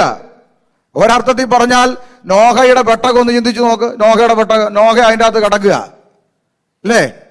അതിൻ്റെ അകത്ത് കടിക്കുന്ന സിംഹമുണ്ട്, പുലിയുണ്ട്, കരടിയുണ്ട്, കടുവയുണ്ട്, പ്രാവുണ്ട്, കാക്കയുണ്ട്, ആട്, മാട്, പശു, പോത്ത്, എരുമ എല്ലാം അതിൻ്റെ അകത്തുണ്ട്. അതിൻ്റെ ഇടയ്ക്ക് നോഹ. ഇതാണ് സഭയുടെ അവസ്ഥ. മനസ്സിലായോ? ഇതിൻ്റെ ഇടയ്ക്ക് കിടക്കുന്ന നോഹ എങ്ങാണ് നേരിട്ട് കണ്ടെങ്കിൽ ഒരു അവാർഡ് കൊടുക്കണ്ടേ? എന്തോരോ ഐറ്റങ്ങളെ. അതൊക്കെ വലിയ. ഞാൻ സത്യം പറഞ്ഞ ഈ സഭാ ചാർജ് എടുക്കാതെ പോകുന്നുണ്ട് ഞാനിങ്ങനെ സമാധാനത്തിൽ പോകുന്നത്. ചെറിയ കാര്യമല്ലെന്ന്. എല്ലാത്തിനും വഹിച്ചോണ്ട് പോണ്ടേ, ചെറിയ കാര്യമല്ല. വിസിറ്റിങ്ങിന് നമ്മൾ ശനിയാഴ്ച വിസിറ്റിങ്ങിന് പോകുന്ന പതിവുണ്ട് നാട്ടില്. ഞായറാഴ്ച ആരാധന. അപ്പൊ ശനിയാഴ്ച വിസിറ്റിങ്ങിന് പോയി 4 വീട്ടിൽ ചെന്ന് 5-ാമത്തെ വീട്ടിൽ ചെന്നപ്പോൾ അവിടെ ഒരിച്ചിരി പ്രശ്നമുണ്ട്. അപ്പൊ അതൊന്ന് പരിഹരിക്കണം. പിറ്റേന്ന് ആരാധനയ്ക്ക് ഇരിക്കണ്ടേ. അപ്പൊ അവിടെ ഇരുന്ന് ഭാര്യ മക്കളെ ഭർത്താവിനും വിളിച്ചിരുത്തി കാര്യം പറഞ്ഞ് വിഷയം വന്നപ്പോൾ 8-9 മണിയായി. അപ്പൊ ഇനി ആ സമയത്ത് ഇനി അടുത്ത വീട്ടിൽ വിസിറ്റിങ്ങിന് ചെന്ന് കയറുന്നത് ശരിയല്ലെന്ന് ഓർത്തിട്ട് ദൈവദാസൻ തിരിച്ച് വീട്ടിൽ വന്നു. പിറ്റേന്ന് ആരാധനയ്ക്ക് വന്നപ്പോൾ ഒരു കുടുംബം മിണ്ടുന്നില്ല. എന്താ, ഇന്നലെ അപ്പുറത്ത് വരെ വന്നിട്ട് ഞങ്ങളുടെ വീട്ടിൽ എന്തോരം മെനകേടാന്ന് നോക്ക്. എന്നാൽ ഇവരോട് പറയാൻ പറ്റുമോ അപ്പുറത്തെ വീട്ടിൽ ഭാര്യയും ഭർത്താവും ആയിട്ട് ഇച്ചിരി പ്രശ്നം ഉണ്ടായിരുന്നു, അത് പരിഹരിക്കാനാണ് ഞാൻ അവിടെ ഇരുന്ന? ഇവരോട് പറഞ്ഞാൽ പിറ്റേ ദിവസം മനോരമയിലും മാതൃഭൂമിയിലും. മനസ്സിലായോ? ചെറിയ കാര്യമല്ലെന്ന്. നമ്മൾ സഭ എന്ന് ചിന്തിക്കുന്ന സഭ അത് വലിയൊരു കാര്യമാണ്. നമ്മൾ വിചാരിക്കുന്ന പോലെ നമ്മൾ ഞായറാഴ്ച വന്ന് 2 പാട്ട് പാടി പോകുന്നു എന്നതിൻ്റെ അപ്പുറത്ത് ദൈവസഭയ്ക്ക് ഗൗരവമുണ്ട്. അപ്പൊ നമ്മൾ ഒന്നാമത് ചിന്തിച്ചു വരുന്നത് എന്താ ഈ സഭ. അപ്പൊ ഇവിടെ പറഞ്ഞു കർത്താവ് രക്ഷിക്കപ്പെടുന്നവരെ ദിനം പ്രതി സഭയോട്. അപ്പൊ കർത്താവ് സഭയോട് ചേർക്കുക എന്ന് പറയുമ്പോൾ സഭയുടെ ഉടമസ്ഥൻ കർത്താവാ. ഞാൻ എൻ്റെ സഭയെ പണിയും, പാതാള ഗോപുരങ്ങൾ അതിന്. എവിടെങ്കിലും സഭ പൊളിഞ്ഞിട്ടുണ്ട് എന്നുണ്ടെങ്കിൽ നമ്മൾ കർത്താവേ ഞാൻ എൻ്റെ സഭയെ പണിയും, പാതാള ഗോപുരം അതിനെ ജയിക്കത്തില്ലെന്ന് പറഞ്ഞ് നീയാണല്ലോ, എന്നിട്ട് ആ സഭ തകർന്നു. സഭയല്ല തകർന്നത്, സംഘടനയാ പൊളിഞ്ഞത്. സംഘടന കർത്താവിന് കഴിവില്ലാത്തിട്ടൊന്നുമല്ല, സംഘടന പൊളിഞ്ഞു. കാരണം അതിൻ്റെ അകത്ത് അടിയും വഴക്കുമായിട്ട് അത് പൊളിഞ്ഞു. അതിൻ്റെ അകത്ത് സഭയില്ല. സഭ പൊളിയത്തില്ല. സഭ രക്തം കൊടുത്ത് വിലയ്ക്ക് വാങ്ങിയതാ. പൊളിയത്തില്ല, പൊളിയാൻ ദൈവം അനുവദിക്കത്തില്ല. പക്ഷെ സഭയായി ആണോ നമ്മൾ നിലനിൽക്കുന്നതെന്ന് പരിശോധിക്കപ്പെടണം. എപ്പോഴെങ്കിലും സഭയുടെ അനുഭവത്തിൽ നിന്ന് മാറി സംഘടനയുടെ അനുഭവത്തിലേക്ക് നാം കയറുന്നെങ്കിൽ പൊളിയുന്നതിന്റെ ലക്ഷണം ആരംഭിക്കും. അപ്പൊ സഭ, അപ്പൊ കർത്താവാണ് സഭയിലേക്ക് ആഡ് ചെയ്തുകൊണ്ടിരിക്കുന്ന ആരെ? രക്ഷിക്കപ്പെടുന്നവരെ. ഇപ്പൊ നമ്മുടെ ചർച്ച് അല്ലെങ്കിൽ നമ്മുടെ പള്ളി, അങ്ങനെ പറയാം, നമ്മുടെ പള്ളിക്കകത്ത് അല്ലെങ്കിൽ നമ്മുടെ കെട്ടിടത്തിന്റെ അകത്ത് 2 കൂട്ടം ആളുകൾ വരും. ഒന്ന് രക്ഷപ്പെടാൻ വരുന്നവര്, 2 രക്ഷിക്കപ്പെടുന്നവര്. രക്ഷിക്കപ്പെടുന്നവരെ ആര് കൊണ്ടുവരുന്നേ? കർത്താവ് കൊണ്ടുവരും, ദൈവാത്മാവ് കൊണ്ടുവരുന്നത്. രക്ഷിക്കപ്പെടുന്നവരെ ആ സഭയോട് ചേർക്കുന്നത്. രക്ഷപ്പെടാൻ വരുന്നവരുണ്ടല്ലേ. മറ്റേ സുമതി പെന്തക്കോസിൽ പോയി രക്ഷപ്പെട്ടു, രമണിയും പോയി രക്ഷപ്പെട്ടു, നമുക്കും ഒന്ന് പോണം എന്ന് പറഞ്ഞു വരുന്നവരുണ്ട്. അങ്ങനെ വരുന്നവരുണ്ട്. അവർ പിന്നീട് ദൈവത്തിന്റെ പരിശുദ്ധാത്മാവ് അവരിൽ ഇടപെട്ടൊരു പക്ഷേ അവർ രക്ഷിക്കപ്പെടുന്ന അനുഭവത്തിലേക്ക് വരാതെ ഇരിക്കാം. ഗൾഫിൽ നിന്ന് ഒരു സഹോദരി എന്നെ ഫോൺ ചെയ്തു. ഗൾഫിൽ നിന്ന് ഈ അടുത്ത ദിവസങ്ങളിൽ ഫോൺ ചെയ്തിട്ട് പറഞ്ഞു, പാസ്റ്ററെ ഒരു സംശയം ചോദിക്കാനാണ് വിളിച്ചത്. എന്നാ പാസ്റ്റർ, മെസ്സേജുകളൊക്കെ ഇങ്ങനെ ഞാനിപ്പോൾ ഈ അടുത്ത നാളായി നിരന്തരമായി കേട്ടു തുടങ്ങി. അപ്പോൾ എനിക്ക് ഒത്തിരി സന്തോഷം, വചനം ഒത്തിരി പഠിക്കാൻ പറ്റുന്നുണ്ട്, സന്തോഷം. പഠിച്ചു വന്നപ്പോൾ ഒരു സംശയം ചോദിക്കാൻ വിളിച്ച. എന്നാ കാര്യം? പിന്നെ ഞാൻ ഒന്നുകൂടെ സ്നാനപ്പെടണമെന്ന് തോന്നുന്നു, എനിക്ക് ഒന്നുകൂടെ സ്നാനപ്പെടണമെന്ന് തോന്നുന്നു, തെറ്റുണ്ടോ എന്ന് ചോദിച്ചു. ഞാൻ പറഞ്ഞു, നിങ്ങൾ സ്നാനപ്പെട്ടതാണോ? അതെ. പിന്നെ എന്തിനാ ഇപ്പോൾ ഒന്നുകൂടെ സ്നാനപ്പെടുന്നത്? ഈ സ്നാനം എന്താണെന്നും സ്നാനപ്പെടുന്നത് എന്തിനാണെന്നും എനിക്ക് മനസ്സിലായത് ഇപ്പോഴാണ്. അപ്പൊ നിങ്ങൾ എന്നാ സ്നാനപ്പെട്ട? മുമ്പ് ഒരു 8-9 വർഷമായി. എന്തിനാ അന്ന് സ്നാനപ്പെട്ടെ? പക്ഷെ അന്ന് നാട്ടിലായിരുന്നു, ഒരു ഗതിയും പരഗതിയും ഇല്ലാതെ ജീവിതം മുരടിച്ചു നിന്ന സമയത്ത് കുവൈറ്റിലേക്ക് ഒരു വിസ ഒരാൾ തരാമെന്ന് പറഞ്ഞു. അതിനുവേണ്ടി പ്രാർത്ഥിച്ചുകൊണ്ടിരുന്നു. അതിനുവേണ്ടി പ്രാർത്ഥിക്കാൻ ഒരു സഭയിൽ ഞാൻ പോയി. അപ്പൊ അവിടുത്തെ പാസ്റ്റർ പറഞ്ഞു, വിസ കിട്ടണമെങ്കിൽ സ്നാനപ്പെടണം. എനിക്ക് വേറൊന്നും അറിയത്തില്ല. സ്നാനപ്പെട്ടാൽ സകല ബന്ധനങ്ങളും ദൈവം മാറ്റും, നിനക്ക് വിസ തരുമെന്ന് പറഞ്ഞു. അന്നേരം എൻ്റെ മുമ്പിൽ ഇനി സ്നാനപ്പെടാനല്ല, ഈ കിണറ്റിൽ ചാടാൻ പറഞ്ഞാലും ഞാൻ ചാടുന്ന സമയം വേറെ നിവർത്തിയില്ല. അതുകൊണ്ട് ഞാൻ സ്നാനപ്പെട്ടു, വിസയും കിട്ടി. അപ്പൊ സഹോദരൻ ഉള്ള അന്ന് ചിന്തിച്ച എന്താ? സ്നാനപ്പെട്ടത് കൊണ്ടാണ് എനിക്ക്. പലരുടെയും ചിന്ത അങ്ങനെ. നേരത്തെ കർത്താവിന്റെ ദാസൻ പറഞ്ഞ പോലെ പ്രാർത്ഥിച്ചപ്പോൾ എന്തെങ്കിലും കിട്ടിയാൽ നമ്മുടെ ചിന്ത ദൈവം എൻ്റെ കൂടെ ആണെന്നാ. അത് തെറ്റാണ്. ലോകത്തിലുള്ള സകല മനുഷ്യരും ദൈവത്തിന്റെ സൃഷ്ടികളാണ്. എന്നാൽ അവനെ കൈക്കൊണ്ട് അവന്റെ നാമത്തിൽ വിശ്വസിക്കുന്ന ഏവർക്കും. അപ്പൊ സൃഷ്ടികളിൽ നിന്ന് മക്കളെന്ന പദവിയിലേക്ക് വരിക എന്നുള്ളതാ വിഷയം. സൃഷ്ടിയായിരിക്കുന്നവർക്കെല്ലാം സൃഷ്ടാവ് പ്രാർത്ഥനയ്ക്ക് മറുപടി കൊടുക്കും, അതിന് പ്രശ്നമൊന്നുമില്ല. അതാ ദൈവദാസൻ നേരത്തെ പറഞ്ഞേ. ഹൃദയം നുറുങ്ങിയവർക്ക്, ഹൃദയം നുറുങ്ങിയ പെന്തിക്കോസുകാർക്കുന്നുണ്ടോ? ഹൃദയം നുറുങ്ങിയ കത്തോലിക്കർക്ക് ആണോ? ഹൃദയം നുറുങ്ങിയ മർത്തോം ആണോ? ഹൃദയം നുറുങ്ങി യേശുവേ എന്ന് വിളിച്ചാലും ദൈവം പ്രാർത്ഥന കേൾക്കും. അമ്പലത്തിൽ പോകുന്നവൻ്റെയും കേൾക്കും. അയ്യോ പാസ്റ്റർ എന്തോ അങ്ങനെ? അമ്പലത്തിൽ പോകുന്നവൻ്റെയും കേൾക്കും. വർഷങ്ങളായി ചർച്ചിൽ ആരാധനയ്ക്ക് വന്ന് രക്ഷിക്കപ്പെട്ട് സ്നാനപ്പെട്ട് അന്യഭാഷയും പറഞ്ഞിരുന്നിട്ട് ഇന്നും ഒരു കുഞ്ഞിക്കാല് തരണേ എന്നും പറഞ്ഞിരിക്കുന്നവരില്ലേ? ഇല്ലേ? ഒരു കുഞ്ഞിനെ കാണാൻ പ്രാർത്ഥിക്കുന്നവരില്ലേ? മക്കളില്ലാത്തവർ സഭയിലില്ലേ? ഉണ്ട്. അതേസമയം നമ്മൾ നാട്ടിൽ ചെല്ലുമ്പം മറ്റേ അവിടെ അമ്പലത്തിൽ പോയി ഉരുളി കമത്തി ഇരട്ട പറ്റുന്നു കേട്ടിട്ടില്ലേ? സത്യമല്ലേ? അവർ ഇതുവരെ പള്ളി വന്നിട്ടില്ല, അവർ അമ്പലത്തിൽ പോയി ഉരുളി കമത്തി ഇരട്ട പറ്റൂ അല്ലേ? ആരാ? ഉരുളിയാണോ കൊച്ചിനെ കൊടുത്തേ? ഉരുളിയാണോ കൊച്ചുങ്ങളെ കൊടുത്തേ? ബൈബിൾ പറയുന്നു മക്കളെ യഹോവയുടെ ദാനം. ദൈവമാതരുന്ന്, ദൈവമാ ഉരുവാക്കുന്ന കുഞ്ഞുങ്ങളെ. അവിടെ കുഞ്ഞിനെ ഉരുവാക്കിയിട്ടുണ്ടെങ്കിൽ അത് സൃഷ്ടാവ് കൊടുത്തതാ. പക്ഷെ ഇത് ഈ ദൈവമാണ് ഇത് ചെയ്തതെന്ന് അവരറിയുന്നില്ലാത്തത് കൊണ്ട് മഹത്വം അവർ മറ്റൊന്നിന് കൊടുക്കുന്നു എന്ന് മാത്രമേ ഉള്ളൂ. ഒരു സുമതി ആശുപത്രി ഓപ്പറേഷൻ തിയേറ്ററിന്റെ വെളിയിൽ നിന്നുകൊണ്ട് എൻ്റെ ഈശ്വര എൻ്റെ കുഞ്ഞിനെ രക്ഷിക്കണമെന്ന് പറഞ്ഞാൽ ദൈവം ഇറങ്ങി ആ കുഞ്ഞിന് ഒരു സൗഖ്യം കൊടുക്കുന്നെങ്കിൽ അത് ജീവനുള്ള ദൈവമാണ് കൊടുക്കുന്നത്. പിശാച് അറക്കാനും മുടിക്കാനും നശിപ്പിക്കാനും കൊല്ലാനോ വരുന്നത്, സൗഖ്യമാക്കാനല്ല വരുന്നത്. അപ്പൊ ദൈവം ആ സൗഖ്യം കൊടുക്കുന്നത്. പക്ഷെ ദൈവമാണ് ചെയ്തതെന്ന് അവരറിയാത്തത് കൊണ്ട് അവർ മഹത്വം മറ്റൊന്നിന് കൊടുക്കുന്നു എന്നേ ഉള്ളൂ. അറിവില്ലായ്മ. നമ്മളങ്ങനെ കൊടുത്തവരാ. അതുകൊണ്ടാണ് പറഞ്ഞ അറിവില്ലായ്മയുടെ കാലങ്ങളെ ദൈവം കണക്കിടുന്നില്ല, അറിയത്തില്ല. അപ്പൊ അവിടെ സൗഖ്യം ദൈവം കൊടുക്കാം, പ്രശ്നമില്ല. അതിന് വിശ്വാസിയെ സഭയാകണമെന്നില്ല എന്നാ പറഞ്ഞത്. ആമേൻ. അപ്പൊ നോക്ക്, അതുകൊണ്ടല്ലേ നമ്മൾ അപ്പോസ്തല പ്രവൃത്തി എടുക്കണ്ട. 10-ാം അധ്യായത്തിൽ ഒരു മനുഷ്യനെ കാണാം. ആരാ? കൊർന്നൊല്യോസിനെ കുറിച്ച് സ്വർഗത്തിലെ ദൈവം എഴുതി വെച്ചിരിക്കുന്ന സാക്ഷ്യങ്ങളുണ്ട്. എന്താ? ഒന്ന്, അവൻ ഭക്തനും തന്റെ സകല കുടുംബത്തോടും കൂടെ ദൈവത്തെ ഭയപ്പെടുന്നവനും, പുണ്യപ്രവൃത്തി ആരെന്ത് ചോദിച്ചാലും കൊടുക്കും. എപ്പോഴും നമുക്കില്ലാത്ത ക്വാളിറ്റി അത്. നമ്മളെപ്പോഴും പ്രാർത്ഥിക്കുന്നവരല്ലല്ലോ. ഞായറാഴ്ച അല്ലെങ്കിൽ വെള്ളിയാഴ്ച ഇപ്പോൾ പാസ്റ്ററും അമ്മാമേ ഉള്ളൂ, ഞായറാഴ്ച ഉള്ളൂ നമ്മൾ. അപ്പോ എപ്പോഴും പ്രാർത്ഥിക്കുകയും ചെയ്തു അല്ലേ? അടുത്ത വാക്ക് നിങ്ങൾ ശ്രദ്ധിച്ചേ. അവൻ പകൽ ഏകദേശം 9-ാം മണി നേരത്തെ ഒരു ദർശനത്തിൽ ഒരു ദൈവദൂതൻ തന്റെ അടുക്കൽ വരുന്നത് സ്പഷ്ടമായി. അപ്പം കൃത്യം ദർശനം കാണുന്ന കൃപയുണ്ട് ആൾക്ക്. മനസ്സിലായോ? കൃത്യം ദർശനം സ്പഷ്ടമായി കണ്ടെന്നല്ല നമ്മുടെ പെന്തക്കോസുകാർ കാണുന്ന പോലെ ഒരു ഓലമടൽ താഴോട്ട് വീഴുന്നു അല്ലെ.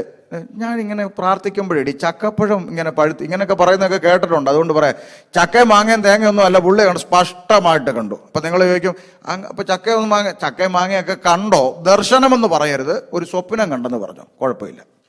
യോസേപ്പ് കണ്ട സ്വപ്നത്തിൽ നെൽക്കതിരും അല്ലേ, കുഴപ്പമില്ല. ഞാനൊരു സ്വപ്നം കണ്ടു, അത് പറയുന്ന പ്രശ്നം. ദൈവാത്മാവ് എന്നെ ഒരു ദർശനം കാണിച്ചു. ദർശനത്തിനൊക്കെ പക്ക ക്ലാരിറ്റി ഉണ്ടാവും. യോഹന്നാൻ ദർശനം കണ്ടു. എന്താ കണ്ടത്? ഏതോ കുറച്ച് വിളക്കാണോ അതോ തൂണാണോ അതിന്റെ ഇടയ്ക്ക് ഇങ്ങനെ എന്തോ തിളങ്ങുന്ന പോലെ, അങ്ങനെ വല്ലതും ആണോ?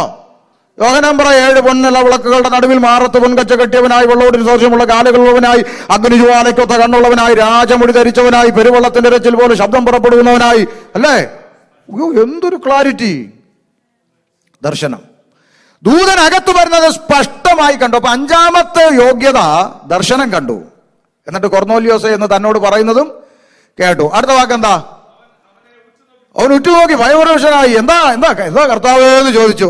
അവൻ നോക്കേ, നിന്റെ പ്രാർത്ഥനയും നിന്റെ പുണ്യപ്രവൃത്തി എവിടെത്തി? ദൈവം അവിടെ ഇരിക്കുന്നത്. നമ്മുടെ ദൈവമോ സ്വർഗത്തിലുണ്ട്. അപ്പൊ ഇവന്റെ പ്രാർത്ഥന, ഇവന്റെ പുണ്യപ്രവൃത്തി എവിടെ എത്തി? പറ. സ്വർഗത്തിലെത്തി. നമ്മുടെ പ്രാർത്ഥനയോ? നമ്മൾ പ്രാർത്ഥിച്ചു, പലവട്ടം പ്രാർത്ഥിച്ചു, വിടുതലില്ല. അവസാനം നമ്മൾ TV-ക്കകത്ത് കണ്ട നമ്പറിൽ വിളിച്ച് കൃപാവരക്കാരനെ വിളിച്ചു. പുള്ളി വന്നിട്ട് പറഞ്ഞു, നിന്റെ പ്രാർത്ഥനയുടെ മണ്ഡലങ്ങൾ അന്തരീക്ഷ മണ്ഡലത്തിൽ പിശാച് തടഞ്ഞു വെച്ചിരിക്കുന്നു. ദാനിയേലിന്റെ വിഷയം തടഞ്ഞ പോലെ തടഞ്ഞിരിക്കുന്നു. 3 ദിവസം വിഷയത്തിന്റെ പുറത്ത് കയറിയിരുന്നാൽ തടസ്സം പറയാം. അങ്ങനെ 3 ദിവസം പുറത്ത് കയറിയിരുന്നു, ഉപവസിച്ച് വെട്ടി ഫൽസിച്ച് എന്നിട്ടൊക്കെയാ നമ്മുടെ പ്രാർത്ഥനകൾ. ഇവന്റെ ഒരു വിശാചം തടഞ്ഞില്ല. മനസ്സിലായോ? പ്രാർത്ഥനയും പുണ്യപ്രവൃത്തി എല്ലാം എവിടെ എത്തി? സ്വർഗത്തിൽ ദൈവത്തിന്റെ മുമ്പിലെത്തി. അടുത്ത വാക്ക്, ഇപ്പോൾ യോപ്പയിലേക്ക് ആളയച്ച് പത്രോസ് എന്ന് മരുപേരുള്ള ശീമോനെ വരുത്തുക. നിൽക്കട്ടെ, ഇവിടെ വേണമെങ്കിൽ ഈ പട്ടാളക്കാരൻ അധികാരി കൊർന്നേലിയോസ്, ഈ പട്ടാളക്കാരന് വേണമെങ്കിൽ ദൂതനുമായിട്ട് ഒന്ന് പിണങ്ങാനുള്ള വകുപ്പ് ഇവിടെ ഉണ്ട്, ഈ വാക്യത്തിൽ ഉണ്ട്. വേണമെങ്കിൽ ഒന്ന് ചോദിക്കും. ഞാൻ ആ സംഭാഷണം എൻ്റെതായ രീതിയിലൊന്ന് പറയാം. ദൂതനോട് എന്നാ പറഞ്ഞ്, യോപ്പയിലേക്ക് ആളയച്ചു പത്രോസെന്ന് മറുപേരുള്ള ശീമോനെ വരുത്തണം. എന്തിന്? പുള്ളിക്ക് ചോദിച്ചൂടെ? എൻ്റെ ചിന്തയാ പറയുന്നത്, എൻ്റെ ചിന്തയാ, അതിലുള്ളതല്ല, എൻ്റെ ചിന്ത പറയാം. എന്തിന്? അയാൾ ശീമോനോ? അതാരാ? അല്ല, പണ്ടങ്ങാണ്ട് മീൻ പിടിച്ചോണ്ട് നടന്ന പുള്ളിയല്ലേ, ഇപ്പോൾ വെള്ള ഉടുപ്പ് ഇട്ട് കൊട്ടാൻ നടക്കുന്നേ ഉപദേശി അല്ലേ? പണ്ട് മീൻ പിടുത്തമല്ലായിരുന്നു പുള്ളിയുടെ ജോലി. ഇപ്പൊ അങ്ങാണ്ട് കൊട്ടിപ്പാടിയൊക്കെ നടക്കുന്നുണ്ട് പത്രോസ്. പുള്ളി എൻ്റെ വീട്ടിൽ ഞാൻ അതിൻ്റെ ആവശ്യം എന്തിനാ? ഒന്ന്, ഞാൻ ആരാ? ഭക്തൻ.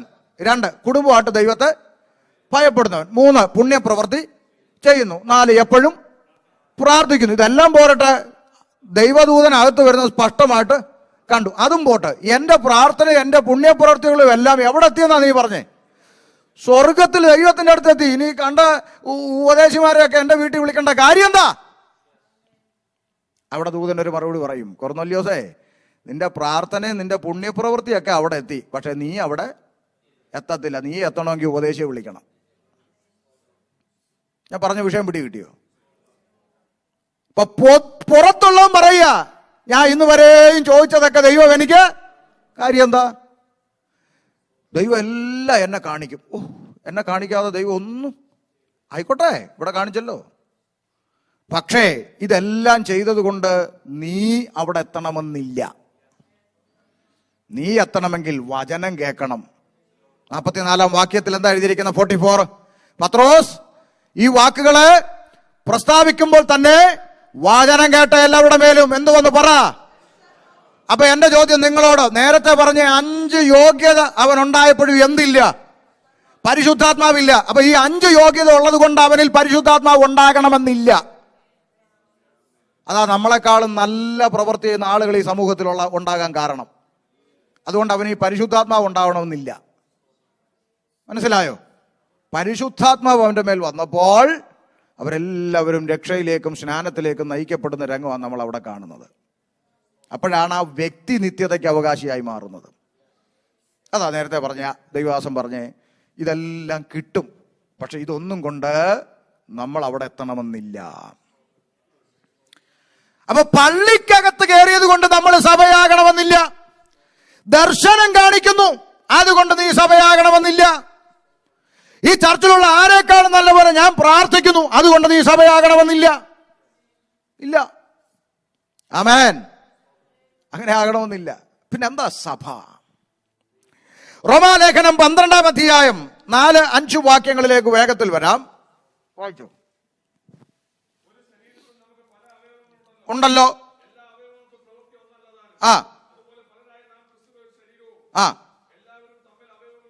സഭയായിട്ട് മാറണമെങ്കിൽ ഒരു കാഴ്ചപ്പാടുണ്ട്. എന്താണ് സഭ എന്നാൽ? യേശു ക്രിസ്തുവിന്റെ ശരീരം. ആമേൻ.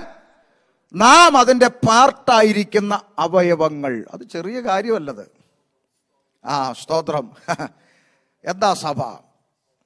കൊരിന്ത്യർ ലേഖനത്തിൽ പൗലോസ് ലേഖ അല്പം കൂടെ വിശദീകരിച്ചു. 1 കൊരിന്ത്യർ 12-ാം അധ്യായം 12 മുതൽ നമുക്കൊന്ന് അല്പം ധ്യാനിക്കാം.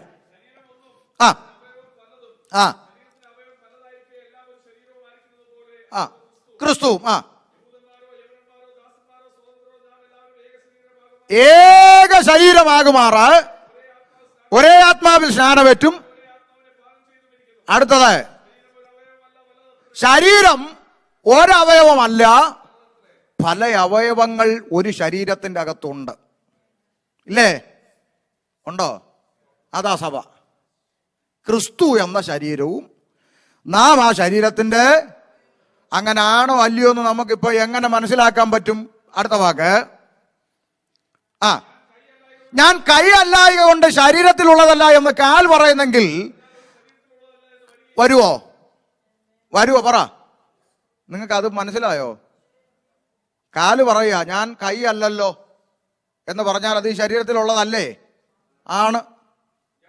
നിക്ക് അങ്ങനെ പോകാൻ പറ്റട്ടെ. കാല് ഇങ്ങനെ നടന്നു പോകുന്ന സമയത്ത്, ഇങ്ങോട്ട് നോക്ക്, നടന്നു പോകുന്ന സമയത്ത് കാലിൽ ഒരു മുള്ളു കൊണ്ടു. ഉടനെ കൈ കെട്ടി നിന്നിട്ട് കൊണ്ടോ? കൊള്ളും. കൊണ്ടോ കൊണ്ടോ കൊണ്ടോ കയറിയോ കുത്തി? കൊള്ളും. പലയിടത്തൂടെ നടന്ന കാലല്ലേ, നടക്കുമ്പോൾ ഓർക്കണമായിരുന്നു കൊള്ളുമെന്ന്. ഇങ്ങനെ പറഞ്ഞുകൊണ്ട് നിൽക്കുവോ കൈ? പറ ദൈവമക്കളെ. ഈ ശരീരത്തിലുള്ളതാണെങ്കിൽ, ശരീരത്തിൽ ഇല്ലാത്തതാണെങ്കിൽ ഇത് പറഞ്ഞുകൊണ്ട് നിൽക്കും. ശരീരത്തിലുള്ളതാണെങ്കിൽ കൊള്ളുന്ന നിമിഷം കൈ പാഞ്ഞു വന്ന് ആ മുള്ളെടുത്ത് കളഞ്ഞ ആ മുറിവിന് വൈദ്യം ചെയ്യും സഭയിൽ ഒരുത്തനൊരു പ്രതികൂലം വന്നാൽ അവൻ ആ ശരീരത്തിന്റെ ഭാഗമായിട്ടുള്ളവനാണെങ്കിൽ അവൻ ഓടി അതിന് വൈദ്യം ചെയ്യാൻ ശ്രമിക്കത്തേ ഉള്ളൂ. മാറി നിന്നിച്ച് എന്തോ കാര്യമായ കുഴപ്പം വന്നുകൊണ്ടാണ് അവർക്ക് ഈ രോഗം. നമ്മൾ പറയുന്ന കമന്ററിയാ. സഭയിലുള്ളവർക്ക് ഒരു ഇച്ചിരി വലിയൊരു പ്രശ്നം വന്നു, നമ്മൾ പറയും എന്തോ കുരുത്തക്കേട്. ഒപ്പിച്ച് വെറുതെ ഒന്നുമല്ല, അങ്ങനെയൊന്നും വരത്തില്ല, പുള്ളിക്ക് കാര്യമായിട്ട് എന്തോ വീഴ്ച. ഒന്ന് ചിന്തിച്ചു നോക്കേ. അതിനെ വൈദ്യം ചെയ്യുക എന്നുള്ള ഉത്തരവാദിത്വമാണ് എൻ്റെതെന്ന് അവന് മനസ്സിലാകാത്തതിന്റെ ഒറ്റ കാരണമേ ഉള്ളൂ. നീ ഇതുവരെ ഈ ശരീരത്തിന്റെ അവയവമായിട്ടില്ല. അർത്ഥാൽ നീ രക്ഷിക്കപ്പെട്ടിട്ടില്ല, നീ ശരിയായി സഭയായിട്ടില്ല. Price the Lord. നടക്കാൻ ഉപയോഗിക്കുന്ന അവയവമാണ് കാല്. ആ ഉപയോഗം കൈ കൊണ്ടില്ലാത്തത് കൊണ്ട് കൈ ശരീരത്തിലുള്ളതല്ലേ? അതെ. അതുകൊണ്ടാ പറഞ്ഞത് കാല് ചെയ്യുന്നത് കൈക്ക് ചെയ്യാൻ പറ്റത്തില്ല, കൈ ചെയ്യുന്നത് മൂക്ക് ചെയ്യത്തില്ല, മൂക്ക് ചെയ്യുന്നത് കണ്ണ് ചെയ്യത്തില്ല. അതുകൊണ്ട് ഇത് ഒരു ശരീരത്തിലുള്ളതല്ലേ?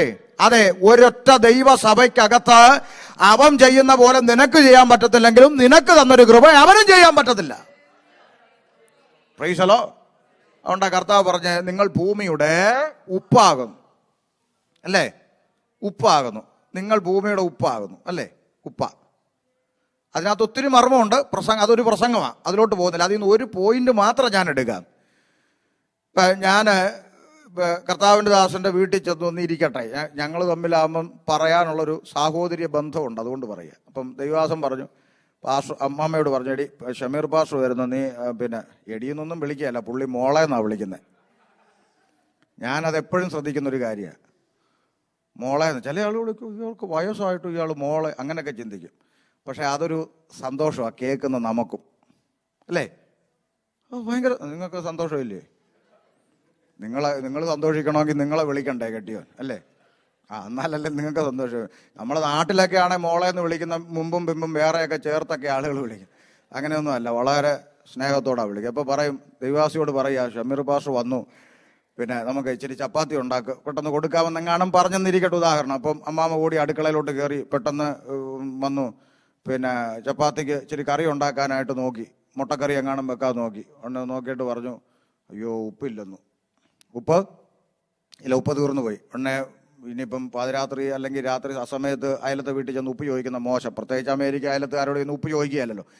ഇനിയിപ്പോൾ കട അടച്ചു, ഇനിയിപ്പോൾ നാളെ മേടിക്കാൻ പറ്റും, എന്താ ചെയ്യുക എന്നൊക്കെ വിഷമിച്ചിങ്ങനെ ഇരിക്കുക. ഉടനെ പാസ്റ്റർ പറഞ്ഞു അമ്മാമ്മയോട്, നീ ഉപ്പില്ലാതെ അങ്ങ് ഉണ്ടാക്കുക. ഇപ്പോൾ വേറെ വഴിയില്ലല്ലോ, ഉപ്പില്ലാതെ അങ്ങ് ഉണ്ടാക്കുക. അപ്പോൾ സ്വാഭാവികമായിട്ടും നമ്മുടെ സഹോദരിമാർ പറയും, ഉണ്ടാക്കിയൊക്കെ തരാം, കൊണ്ടങ്ങ് കൊടുത്തോണം, ഞാൻ ആ ഭാഗത്തോട്ട് വരത്തില്ല എന്ന് പറയും, നിങ്ങൾ ഉണ്ടാക്കിയെന്നങ്ങ് പറഞ്ഞാൽ മതി എന്നൊക്കെ പറയും. അപ്പൊ പാസ്റ്ററും ആകെ വിഷമത്തിലായിട്ട് ഇങ്ങനെ അടുക്കളയിലോട്ട് നോക്കിയപ്പോൾ അവിടെ ഇങ്ങനെ നിരന്നിരിക്കുന്നു മുളക് പൊടി, മഞ്ഞപ്പൊടി, മല്ലിപ്പൊടി, അല്ലേ, കടുക്, ഉലുവ, പെരുംജീരകം, വെളുത്തുള്ളി, ചുവന്നുള്ളി തുടങ്ങിയ ഐറ്റങ്ങളെല്ലാം ഇരിക്കുകയാണ്. ഉടനെ പാസ്റ്റർ അങ്ങോട്ട്, നീ മനുഷ്യനെ വെറുതെ പേടിപ്പിക്കാനായിട്ട്, ഇന്ന് ഒരു ദിവസം ഒരു നേരം ഒരാൾക്ക്, ഒന്നുകൂടെ പറയാം, ഇന്ന് ഒരു ദിവസം ഒരു നേരം ഒരാൾക്ക്, ഇതിലേതെങ്കിലും വിട്ട് നിനക്കൊന്ന് അഡ്ജസ്റ്റ് ചെയ്തൂടെ? അല്ലേ? പറ്റുമോ? പറ. നിങ്ങളൊക്കെ അടുക്കള ജോലി ചെയ്യുന്നവരല്ലേ, പറ്റുമോ? മുളക് പൊടി നല്ല രസമല്ലേ, എന്നാ കളറാ, പറ്റുമോ? മഞ്ഞപ്പൊടി ഇട്ടാലോ ഉപ്പിന് പകരം, എന്നാ ഗ്ലാമർ, അയ്യോ സ്വർണ്ണ കളറ്, പറ്റുമോ? ഉപ്പിന് പകരം. മനസ്സിലായോ? എത്ര ഗ്ലാമർ ഉണ്ടെങ്കിലും എത്ര ചുവന്നും തുടുത്തു ഇരുന്നാലും നിന്നെ കൊണ്ട് ചെയ്യിക്കേണ്ടത് ദൈവം മറ്റൊരുത്തനെ കൊണ്ട് ചെയ്യിക്കത്തില്ല. നീ മൂലം വിടുവിക്കപ്പെടേണ്ടത് വേറൊരുത്തൻ മൂലം വിടുവിക്കപ്പെടത്തില്ല. നീ പ്രാർത്ഥിക്കേണ്ടടുത്ത് വേറൊരുത്തൻ പോയി പ്രാർത്ഥിച്ചാൽ നടക്കത്തില്ല. പകരം പറഞ്ഞത് ഓരോ അവയവത്തിനും ഓരോ ഉത്തരവാദിത്വമുള്ളതുപോലെ ദൈവസഭയ്ക്കകത്ത്, സഭയാകുന്ന ശരീരത്തിന്റെ അകത്ത് നിന്നെ ദൈവം ഒട്ടിച്ചിട്ടുണ്ടെങ്കിൽ, ക്രിസ്തു എന്ന ശരീരത്തോട് ദൈവം നിന്നെ കാട്ടലുവായിരുന്നു നിന്നെ വെട്ടിയെടുത്ത് ശരീരത്തോട് ഒട്ടിച്ചിട്ടുണ്ടെങ്കിൽ നിനക്കൊരു ഉത്തരവാദിത്വമുണ്ട്. ഉണ്ട്, ഒഴിഞ്ഞിരിക്കാൻ പറ്റത്തില്ല. അതവിടെ വായിച്ചത്. താഴോട്ട് വായിച്ച അടുത്ത വാക്ക്.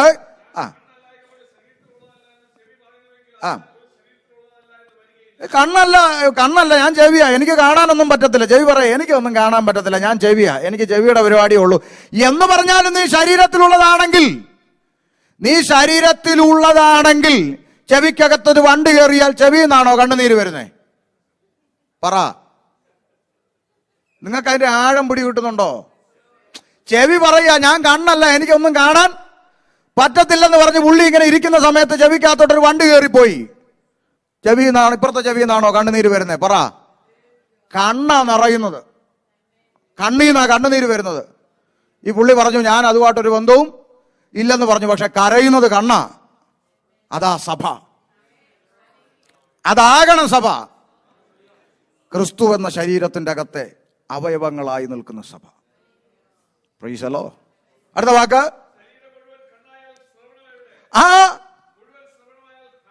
നോക്ക്, ഒരു മനുഷ്യന്റെ ശരീരത്തിൽ മുഴുവൻ ചെവിയാ. എങ്ങനെയുണ്ട്? ഒരു മനുഷ്യന്റെ ദേഹം മുഴുവൻ കണ്ണാ. നല്ല ഭംഗിയാണോ? കണ്ണു പോട്ടെ, ഈ രണ്ട് കണ്ണിന്റെ നടുക്കൊരു ചെറിയ എന്തെങ്കിലും ഒന്ന് വന്നാൽ തന്നെ ആദിയല്ലേ? ഈ മുഖത്ത് ഒരു മുഖക്കുരു വന്നൊന്ന് പൊട്ടി ഇച്ചിരി വല്ലാണ്ടായി പോയി കഴിഞ്ഞാൽ തന്നെ തുടങ്ങും വെപ്രാളം അല്ലേ? അപ്പൊ ദേഹം മുഴുവൻ കണ്ണായാലോ? സ്തോത്രം. എല്ലാവരെയും കണ്ണാക്കാൻ പറ്റത്തില്ല, എല്ലാവരെയും ചെവിയാക്കാൻ പറ്റത്തില്ല. സഭയ്ക്കകത്ത് ഓരോന്നിനും ഓരോ ഉത്തരവാദിത്വങ്ങളാണ് ദൈവം നൽകിയിരിക്കുന്നത്. അവൻ പ്രസംഗിച്ച പോലെ എനിക്ക് പ്രസംഗിക്കാൻ പറ്റത്തില്ല, ഓക്കെ, പക്ഷെ അവന് പറ്റാത്തൊരു കൃപ ദൈവം നിനക്ക് തന്നിട്ടുണ്ട്. അത് തിരിച്ചറിഞ്ഞിട്ട് അത് വ്യാപാരം ചെയ്യാൻ ശ്രമിക്കുമ്പോഴാണ് ശരീരത്തിന് അത് അനുഗ്രഹമായി മാറുന്നത്. കാര്യം കണ്ണ് ചെയ്താലും മൂക്ക് ചെയ്താലും നാക്ക് ചെയ്താലും ഇതെല്ലാം ഭവിക്കുന്നത് നന്മയാണെങ്കിലും തിന്മയാണെങ്കിലും ഇത് ഭവിക്കുന്നത് ആർക്കാ? ബോഡി, ശരീരത്തിനാണ് ഇത് എഫക്റ്റ് ചെയ്യുന്നത്. ഇപ്പൊ നമ്മുടെ ഭാഗത്തു നിന്ന് വരുന്നത് നന്മയാണെങ്കിൽ ശരീരത്തിന് അനുഗ്രഹം, തിന്മയാണെങ്കിൽ ശരീരത്തിന് വേദന. അപ്പൊ നാം ചെയ്യുന്ന നമ്മുടെ ഉത്തരവാദിത്തങ്ങൾ ദൈവസഭയ്ക്ക് വേദനയായല്ല മാറേണ്ടത്, സഭയാകുന്ന ശരീരത്തിന് അനുഗ്രഹമായി മാറും. ഓക്കെ, എന്താണ് നമ്മുടെ ഉത്തരവാദിത്വങ്ങൾ? 1, 2 ഞാൻ വേഗത്തിലൊന്ന് പറഞ്ഞു പോകാം. സഭയായിട്ടുണ്ടെങ്കിൽ, ശരീരമായിട്ടുണ്ടെങ്കിൽ ഈ അവയവത്തിന്, ഈ ശരീരത്തിന്റെ ഭാഗമായിരിക്കുന്ന നമുക്ക് ശരീരമാകുന്ന സഭയോട് ചില ഉത്തരവാദിത്വങ്ങളുണ്ട്. എബ്രായ ലേഖനം 10-ാം അധ്യായം 24-25 വാക്യങ്ങളൊന്ന് വായിച്ചാട്ടെ.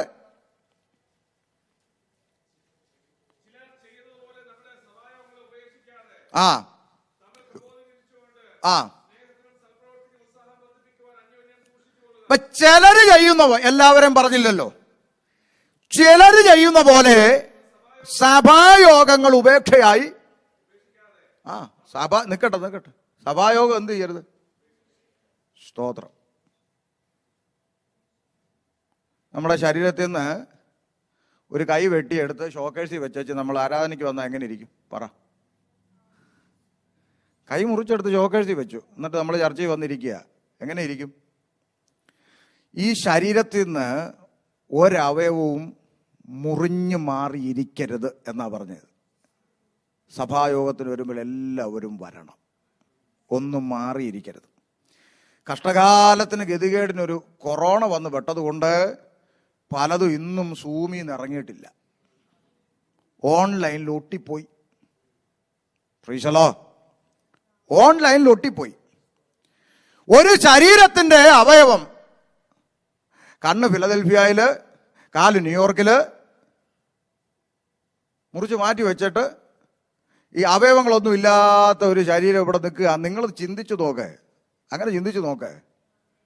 ഓക്കെ, ഒരു പ്രത്യേക സാഹചര്യത്തിൽ അങ്ങനെ ഉണ്ടായി, അത് കഴിഞ്ഞു, ദൈവം വിടുവിച്ചില്ലേ?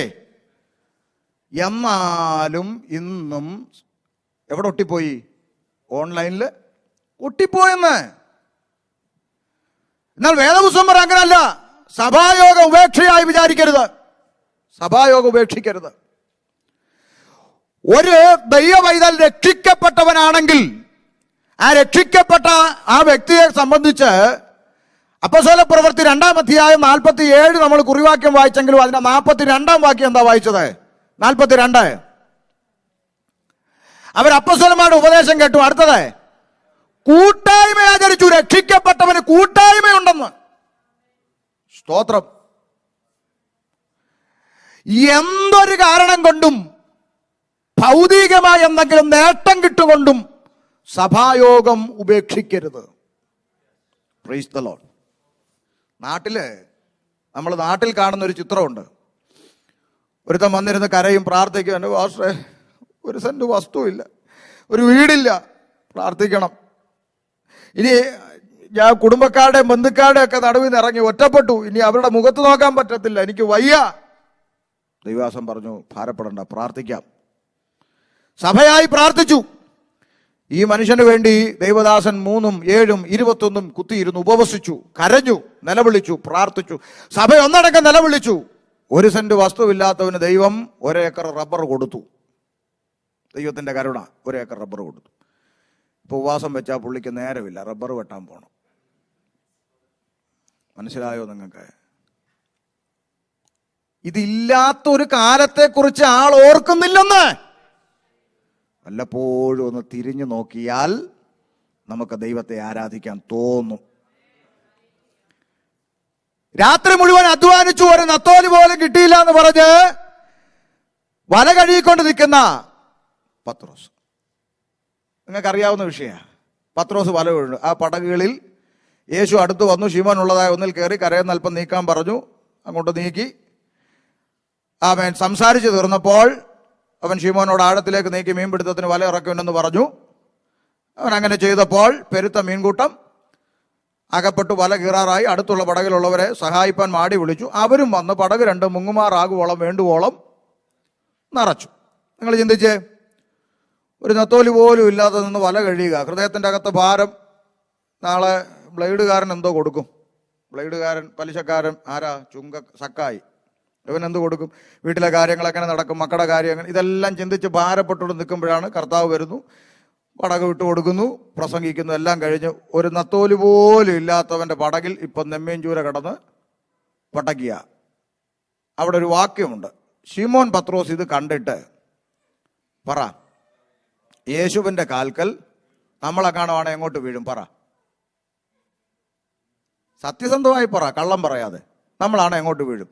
നത്തോലി പോലും ഇല്ലാതിരുന്ന സ്ഥാനത്ത് നെമ്മീൻചൂര കടന്ന് അങ്ങോട്ട് പട്ടക്കുക. മറ്റുള്ളവരെല്ലാം ഉണ്ടോ പത്രോസിന്റെ വലയിൽ ചാകര, നമ്മളെങ്ങോട്ട് വീഴും? അങ്ങോട്ട് മീൻ്റെ നെഞ്ചത്തോട്ട് അങ്ങോട്ട് വീണ്ടും ഇങ്ങനെ കിടക്കും. നത്തോലി പോലും ഇല്ലാത്തവന്റെ പടകിൽ നെമ്മീൻചൂര പടച്ചപ്പോൾ പത്രോസ് മീൻ്റെ പുറത്തോട്ടല്ല നെഞ്ചും തല്ലി വീണത്, അത് തന്നവന്റെ കാൽക്കൽ വീണു. Price the Lord.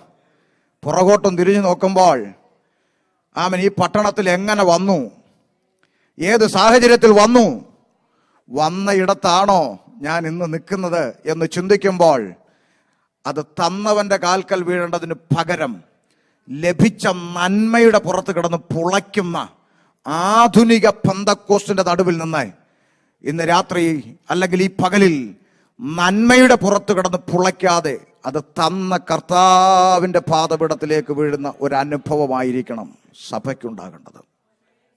ഹല്ലേലൂയ. അവിടെ കിടക്കട്ടെ, അതുണ്ടല്ലോ, നന്മ അവിടെ ഉണ്ടല്ലോ, അവിടെ കിടക്കട്ടെ. അത് തന്ന കർത്താവിൻ്റെ കാൽക്കൽ കിടക്കുന്ന അനുഭവം. നമുക്ക് പലതും ലഭിക്കുമ്പോൾ നമ്മൾ കർത്താവിൽ നിന്ന് മാറിപ്പോകുന്ന അനുഭവങ്ങളുണ്ട്. എന്നാൽ ബൈബിൾ പറയാണ് സഭായോഗം ഉപേക്ഷിക്കരുത്. അത് ഗൗരവമുള്ളൊരു വിഷയമാണ്. സഭ ക്രിസ്തുവിന്റെ ശരീരം. ശരീരം എവിടെ കൂടുന്നോ അവിടെ അവയവങ്ങളെല്ലാം ഉണ്ടായിരിക്കണം. വൈകല്യമുള്ള ശരീരമാകരുത്, അംഗവൈകല്യമുള്ളതാകരുത്. സഭ കൂടി വരുമ്പോൾ, രക്ഷിക്കപ്പെട്ടവരെല്ലാം കൂടി വരുമ്പോഴാണ് ശരീരം അതിൻ്റെ പൂർത്തീകരണത്തിലേക്ക് വരുന്നത്. ഒരിക്കലും സഭായോഗം ഉപേക്ഷിക്കരുത്.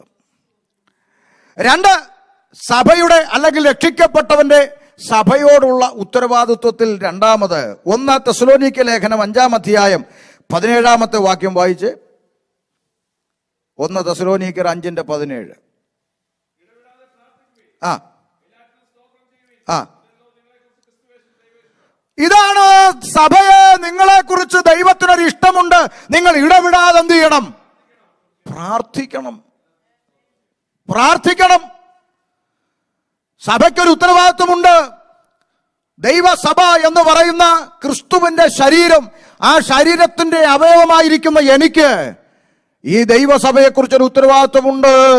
സഭയ്ക്കായി പ്രാർത്ഥിക്കുവാനുള്ള ഉത്തരവാദിത്വം.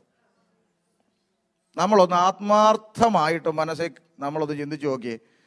നമ്മൾ സഭയാം കുടുംബത്തിന് വേണ്ടി നമ്മൾ എത്ര പ്രാർത്ഥിക്കാറുണ്ട്? Praise the Lord. പൗലോസ് പറഞ്ഞൊരു വാചകമുണ്ട്, കൊലോസ്യ ലേഖനം 4-ാം അധ്യായം 2, 3, 4 വായിച്ച്. ആ ആ ആ ആ ആ അപ്പൊ സഭ പ്രാർത്ഥിക്കുക. എന്താ? കർത്താവേ, ഞങ്ങൾ സഭയായി കൂടി വരുമ്പോൾ ക്രിസ്തുവിന്റെ വചനം വേണ്ടും പോലെ ഞങ്ങളോട് സംസാരിക്കേണ്ടതിന് ശുശ്രൂഷിപ്പാൻ ദൈവദാസനെ ദൈവം ബലപ്പെടുത്തണം. ഞായറാഴ്ച ആരാധനയ്ക്ക് പോകുന്നതിന് മുമ്പ് ഞാൻ ആലയത്തിൽ ചെല്ലുമ്പോൾ ദൈവം എന്നോട് സംസാരിക്കേണ്ടതിന് ശുശ്രൂഷിക്കുന്ന ദൈവദാസനെ ബലപ്പെടുത്തേണ്ടതിന് സഭ പ്രാർത്ഥിക്കണം. സഭ അങ്ങനെ പ്രാർത്ഥിച്ചാൽ മാത്രമേ സഭയോട് പരിശുദ്ധാത്മാവ് സംസാരിക്കുന്ന ദൂത് വെളിപ്പെടത്തുള്ളൂ. അല്ലാത്തപ്പോഴാണ് നമുക്ക് ബുദ്ധിമുട്ടുകൾ ഉണ്ടാകുന്നത്. അല്ലാത്തപ്പോഴാണ് നമ്മൾ ഇത് സംസാരിച്ചത് അത്ര ശരിയായില്ലെന്ന് നമുക്ക് തോന്നുന്നത്. നമ്മൾ പ്രാർത്ഥിച്ചിട്ട് ആ പ്രാർത്ഥന ദൈവം കേട്ടിട്ട്, ദൈവം പ്രസംഗിക്കുന്നവനോട് ഇടപെട്ടിട്ട്, ദൈവം നമ്മളോട് സംസാരിച്ചാൽ മാത്രമേ അത് നമുക്ക് ആശ്വാസവും അനുഗ്രഹവുമായി പുറത്തു പോകാൻ സാധിക്കുകയുള്ളൂ. സ്തോത്രം. അപ്പൊ നമ്മൾ ആരാധനയ്ക്ക് രാവിലെ ഇങ്ങോട്ട് എഴുന്നേറ്റ് ഒരുങ്ങി കുളിച്ച് റെഡിയായി വസ്ത്രവും ധരിച്ച് ബൈബിളും എടുത്ത് വണ്ടിയോട്ട് വെച്ച വേഗം കയറി സമയമായി ഇങ്ങോട്ട് വാന്ന് പറഞ്ഞ് ഓടി വലിച്ചു വാരി ഓടി വന്ന് അങ്ങോട്ട് പോയി 2 പാട്ടും പാടി പിന്നെ പ്രാർത്ഥിച്ചു കഴിഞ്ഞ് ഇറങ്ങിപ്പോകുന്ന ഉത്തരവാദിത്വത്തിൽ തീരുന്നില്ല. അടുത്ത ഒരാഴ്ച, അടുത്തൊരു കൂട്ടായ്മ കൂടി വരുമ്പോൾ ദൈവം എന്നോട് വ്യക്തമായി വ്യക്തിപരമായി സംസാരിക്കേണ്ടതിന്, ഇടപെടേണ്ടതിന് ദൈവം തന്റെ ദാസനോട് ഇടപെടണം, സംസാരിക്കണം, ബലപ്പെടുത്തണമെന്ന് പ്രാർത്ഥിച്ചുകൊണ്ട് വരുന്ന അനുഭവമാണ് ദൈവസഭ. പൗലോസ് പറയും, പൗലോസിന് കൃപയില്ലാഞ്ഞിട്ടൊന്നും അല്ലല്ലോ പറഞ്ഞത്. വേണ്ടും വണ്ണം സംസാരിക്കുവാൻ എനിക്ക് വേണ്ടി നിങ്ങൾ പ്രാർത്ഥിക്കണം. സഭയുടെ വലിയൊരു ദൗത്യമാണ്. പ്രാർത്ഥനയില്ലാതെ ഒരു സഭയും നിലനിൽക്കത്തില്ല ദൈവമക്കളെ. Price the Lord. ഇന്നിപ്പോ ഈ എന്താ പറയുക, ഇന്നിപ്പോ ഈ പ്രാർത്ഥിക്കുന്നതൊക്കെ ഒരു ചടങ്ങ്. എനിക്ക് ഈ ചിലതൊക്കെ അങ്ങ് കാണുമ്പോൾ ദേഷ്യവും വരും, ആത്മീയ രോഷവും വരും, സങ്കടവും വരും. പ്രാർത്ഥന എന്ന് പറഞ്ഞാൽ എന്താണെന്ന് പോലും പലർക്കും ഇപ്പോഴും, രക്ഷിക്കപ്പെട്ട് സ്നാനപ്പെട്ട് വർഷങ്ങളായിട്ട് പ്രാർത്ഥന എന്താണെന്ന് അറിയത്തില്ല. ഒറ്റ വാക്കി പറഞ്ഞാൽ അപ്പനോട് മക്കൾ ചോദിക്കുന്ന അവകാശമാണ് എന്ത് കാൺമീൻ നാം സ്വർഗത്തിലെ ദൈവത്തെ അബ്ബാ പിതാവേ എന്ന് വിളിക്കാനുള്ള പുത്രത്വത്തിന്റെ ആത്മാവിനെ നമുക്ക് തന്നു.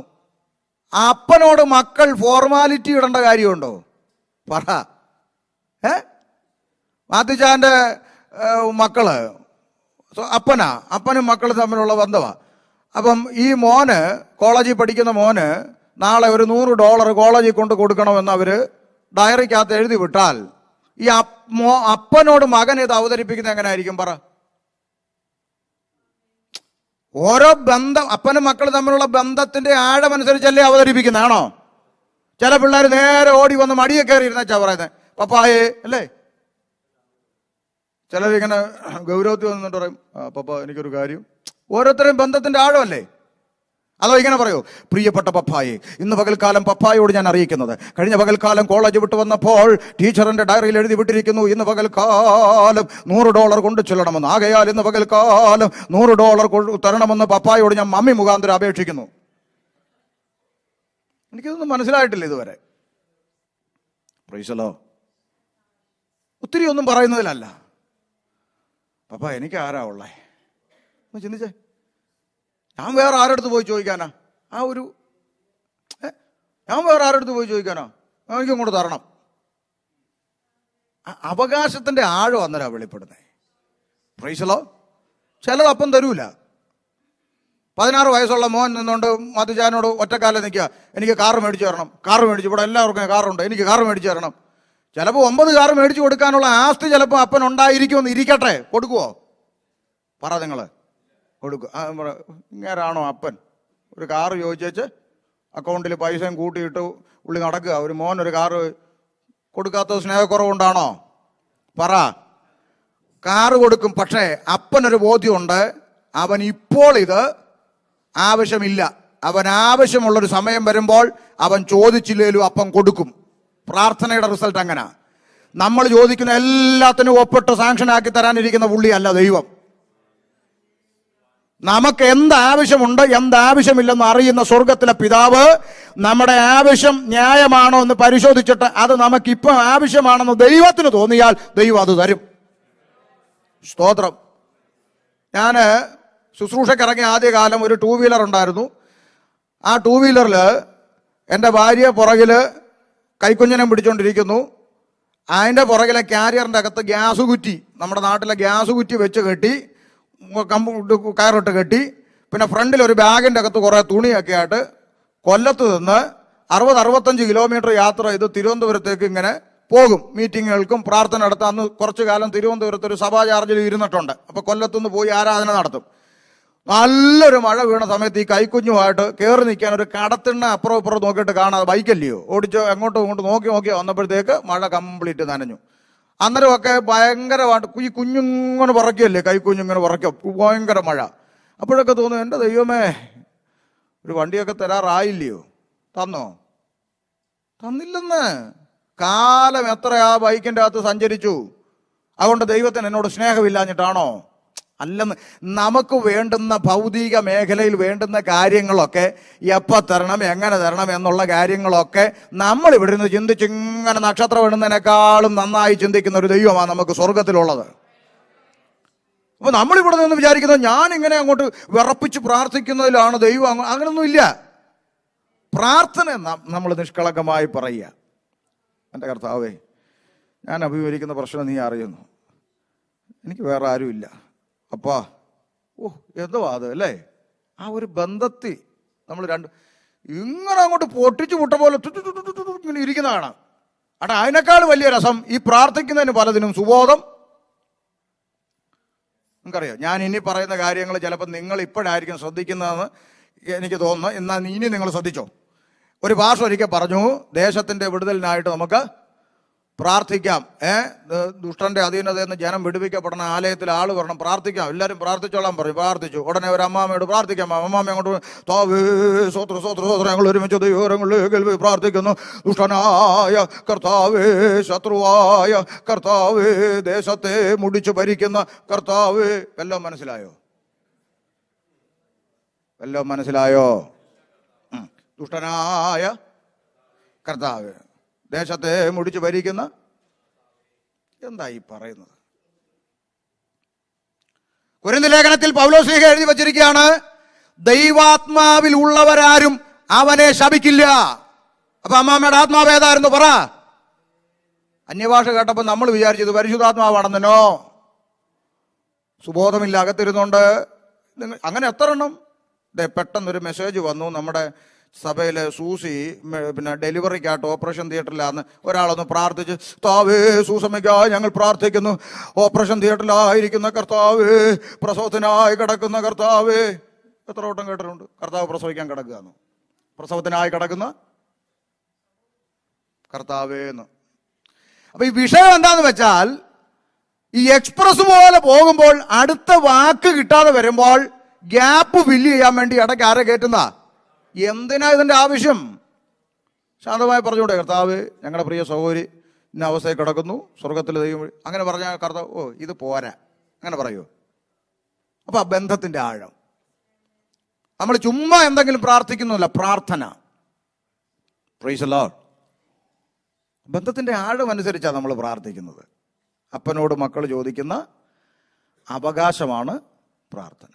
ഇനി കർത്താവ് പറഞ്ഞു, നിങ്ങൾ പ്രാർത്ഥിക്കുമ്പോൾ യാചിക്കുന്നത് ലഭിച്ചു എന്ന് അങ്ങനെയും വേണം. വിശ്വസിക്കണം, എന്നാൽ അത് നിങ്ങൾക്ക് ഉണ്ടാവും. പക്ഷെ നമ്മളീ പലരും പ്രാർത്ഥിക്കുന്നത്, ഇനി ഞാനീ പറയുന്നത് ഇനി ശ്രദ്ധിച്ചോണം. നമ്മളീ പലരും പ്രാർത്ഥിക്കുമ്പോൾ അവസാനം പറയുന്നൊരു കാര്യമുണ്ട്, പ്രാർത്ഥന കേട്ടതിനായി പറ. എന്താ അതിൻ്റെ അർത്ഥം?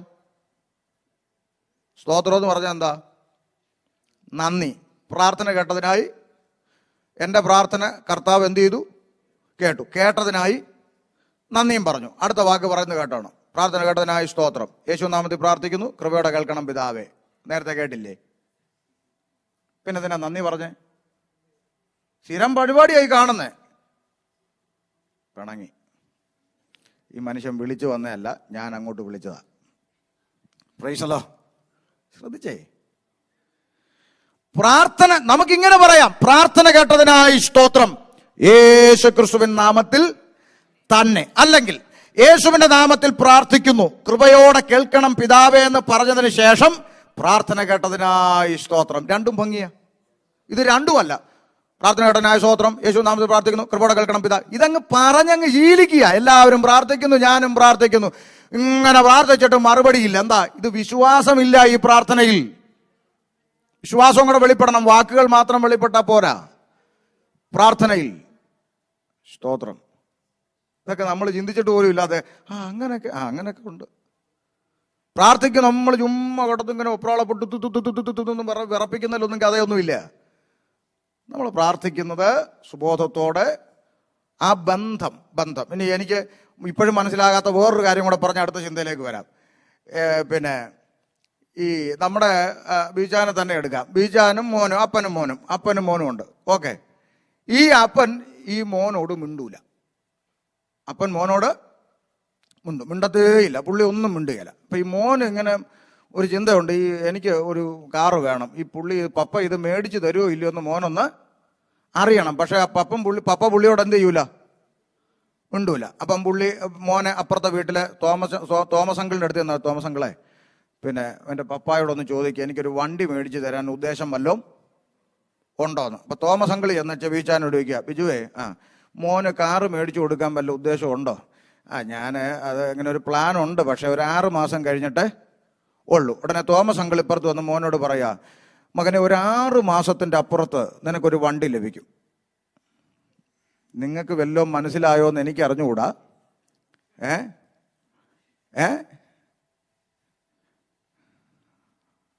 പുത്രത്വത്തിന്റെ ആത്മാവിനെ അവൻ നമുക്ക് തന്നു. ദൈവത്തെ പിതാവെന്ന് വിളിക്കാനും ഏതു സമയത്തും ധൈര്യത്തോടെ കൃപാസനത്തെങ്കിൽ അടുത്തു വരുവാനുള്ള അധികാരവും തന്നു. പക്ഷേ നമ്മുടെ പ്രാർത്ഥനാ മുറിയിൽ ഈ അപ്പൻ നമ്മളോട് മിണ്ടൂല. നമുക്ക് 6 മാസം കഴിയുമ്പോൾ എന്ത് നന്മ കിട്ടുമെന്ന് നമ്മൾ TV കാണുന്നവനോട് വിളിച്ചു ചോദിക്കണം. കാര്യം നമ്മുടെ ദൈവം നമ്മളോട് ഈ ഗതികേടല്ലേ ഇവിടെ നടക്കുന്നത്. നമ്മളോട് മിണ്ടൂല. എങ്ങോ കിടക്കുന്നവൻ പറയണം, കുഴപ്പമില്ല, ഒരു 6 മാസത്തിന്റെ അപ്പുറത്തൊരു വിടുതല്. അത് കഴിഞ്ഞ് പിന്നെ ഈ ദൈവം മിണ്ടുവോ? അത് കഴിഞ്ഞ് മിണ്ടുവോ നിന്നോട്? അപ്പൊ വീണ്ടും നിനക്ക് അടുത്ത വിഷയം വരുമ്പോൾ നീ വീണ്ടും എന്ത് ചെയ്യണം? നിന്നോട് മിണ്ടാത്ത അപ്പൻ. അതെന്താ അപ്പനാ?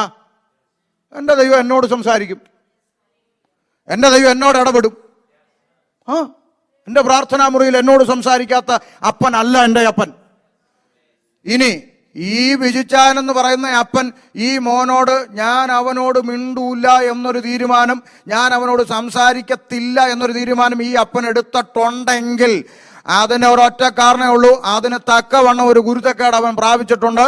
ആ ഗുരുത്തക്കേട് അവൻ വിട്ടുകളഞ്ഞേച്ച് പറയണം, പപ്പ ഞാൻ അങ്ങ് ചെയ്തു പോയി, പപ്പ എന്നോട് ക്ഷമിക്കണമെന്ന് പറഞ്ഞാൽ 2 കൈയും നീട്ടി ചേർത്ത് പിടിക്കും അപ്പൻ.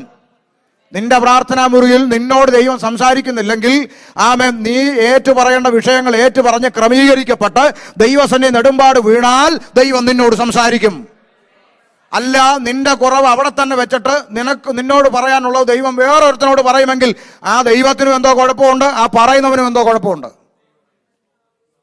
സ്തോത്രം. മനസ്സിലായി? പ്രാർത്ഥന നമുക്ക് ഇടപെടാനുള്ള ലൈസൻസ്, ദൈവവുമായിട്ട് നമുക്ക് ഇടപെടാനുള്ള ലൈസൻസ് അല്ലേ ദൈവം നമുക്ക് തന്നേ. ഇടപെടാതെ പ്രാർത്ഥിച്ചോ? കേൾക്കാൻ ഒരുത്തൻ ഇല്ലെങ്കിൽ പ്രാർത്ഥിക്കാൻ പറയുമോ? പറ. കേൾക്കാൻ ഞാൻ തയ്യാറാന്നുള്ളതുകൊണ്ടല്ലേ ദൈവം പറഞ്ഞു നിങ്ങൾ പ്രാർത്ഥിക്കുക, നിങ്ങൾ ചോദിക്കുക. കേൾക്കാൻ കഴിയുന്ന ഒരു ദൈവമുണ്ട്. ഞാൻ വേഗത്തിൽ വരാം. സഭയുടെ ഉത്തരവാദിത്വം, നമ്മൾ സഭയ്ക്കായി പ്രാർത്ഥിക്കേണ്ടതുണ്ട്. 3-ാമത്തെ ചിന്ത, എബ്രായ ലേഖനം 13:17. വേഗം വായിച്ചു.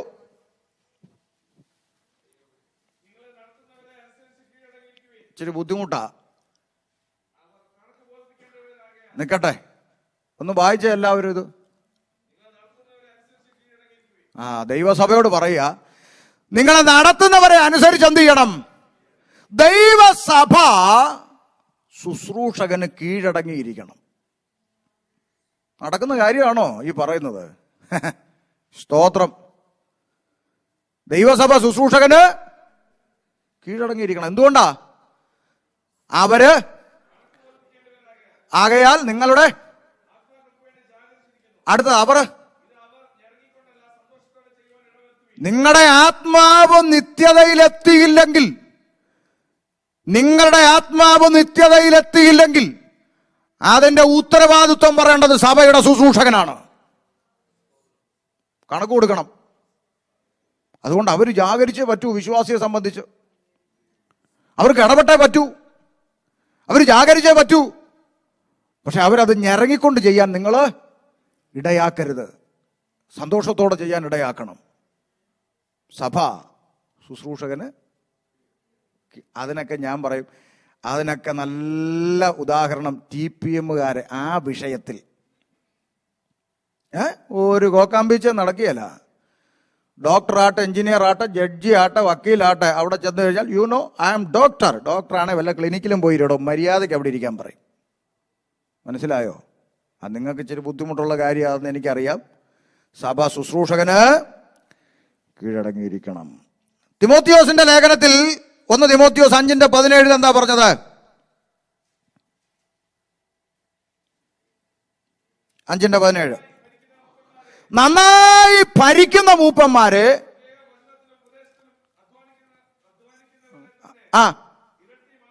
ഇരട്ടി മാന്യത കൊടുക്കണം. ആർക്ക്?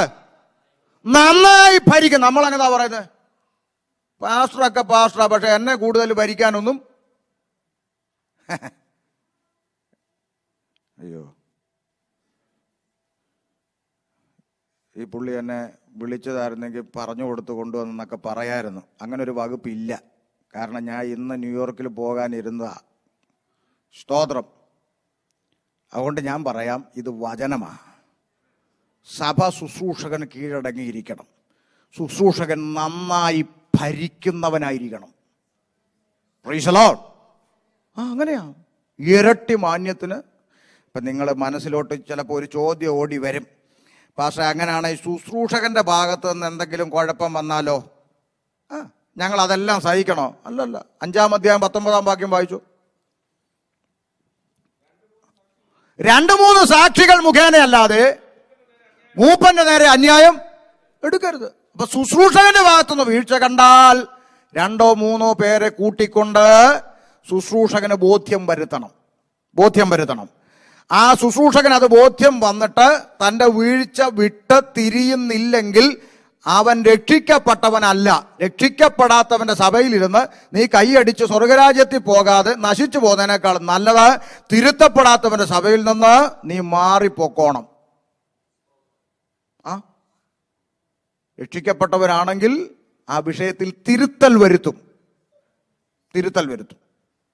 എൻ്റെ ആടുകൾക്ക് ബുദ്ധിമുട്ടുണ്ടായി, ന്യായമായൊരു കാര്യം അവർ വന്ന് എന്നോട് പറഞ്ഞു, വചന വെളിച്ചത്തിൽ അത് പരിശോധിച്ചപ്പോൾ അത് ശരിയാണെന്ന് ബോധ്യപ്പെട്ടു. ആ ഒരു അനുഭവമാണ് സഭ. അല്ല പ്രസംഗത്തിനിടെ പാസ്റ്റർ ആ പറഞ്ഞത് നോ. സ്തോത്രം. പണ്ട് ഞാൻ അടൂരൊരു സഭയിൽ പ്രസംഗിച്ചുകൊണ്ട് നിന്നപ്പോൾ ദൈവസഭയ്ക്കകത്ത് ഇലക്ഷൻ ഇല്ല, സെലക്ഷനേ ഉള്ളെന്ന് പറഞ്ഞു. അത് പറഞ്ഞിട്ട് സെലക്ഷൻ, ദൈവത്തിന്റെ സെലക്ഷനാ, ഇലക്ഷൻ അല്ല, സെലക്ഷൻ. സഭയ്ക്കകത്ത് പരിശുദ്ധാത്മാവ് സെലക്ട് ചെയ്യണം. അത് കുറഞ്ഞവനാലും കൂടിയവനാലും കറുത്തവനാലും വെളുത്തവനാലും അവനെ കീഴ്പ്പെട്ടിരിക്കുക എന്നുള്ളതാണ് ഉത്തരവാദിത്വം. ഇത് പറഞ്ഞപ്പം പുറകിൽ നിന്ന് ഒരാൾ പറഞ്ഞു, പാസ്റ്റർ ആ പ്രസ്താവന പിൻവലിക്കണം എന്ന് പറഞ്ഞു. ഇരിയടാ അവിടെ എന്ന് പറഞ്ഞു. അയാൾ ഇങ്ങോട്ട് ചോദിച്ചതിനേക്കാൾ 10 ഇരട്ടി ഫോഴ്സ് ഞാൻ പറഞ്ഞു, ഇരിയടാ അവിടെ എന്ന് പറഞ്ഞു. ഈ 1 മണി വരെ സമയം എൻ്റെ, ഞാൻ പറയും നീ കേൾക്കും. അതിന് ബുദ്ധിമുട്ടാണ്, ഇറങ്ങി പോകാൻ പറഞ്ഞു. യോഗം കഴിഞ്ഞേച്ച് എന്നോട് വന്ന് സംസാരിക്കണം, കൈ ബൈബിൾ ഉണ്ടായിരിക്കണം, വാക്യം തരണം. തെറ്റായിപ്പോയെങ്കിൽ പരസ്യമായി സഭയോട് മാപ്പ് പറയും. സഭയിൽ ശുശ്രൂഷ നടക്കുമ്പോൾ മിണ്ടരുത് എന്ന് പറഞ്ഞു. പ്രസംഗം കഴിഞ്ഞപ്പോൾ ആ ഏരിയ പുള്ളിയെ കാണാനില്ല. ഒന്നും ചോദിക്കാൻ വേണ്ട, പറയാം. ആള് കളിക്കാൻ ശ്രമിക്കുന്ന ആ പരിപാടിയല്ല ദൈവസഭ. ആമേൻ.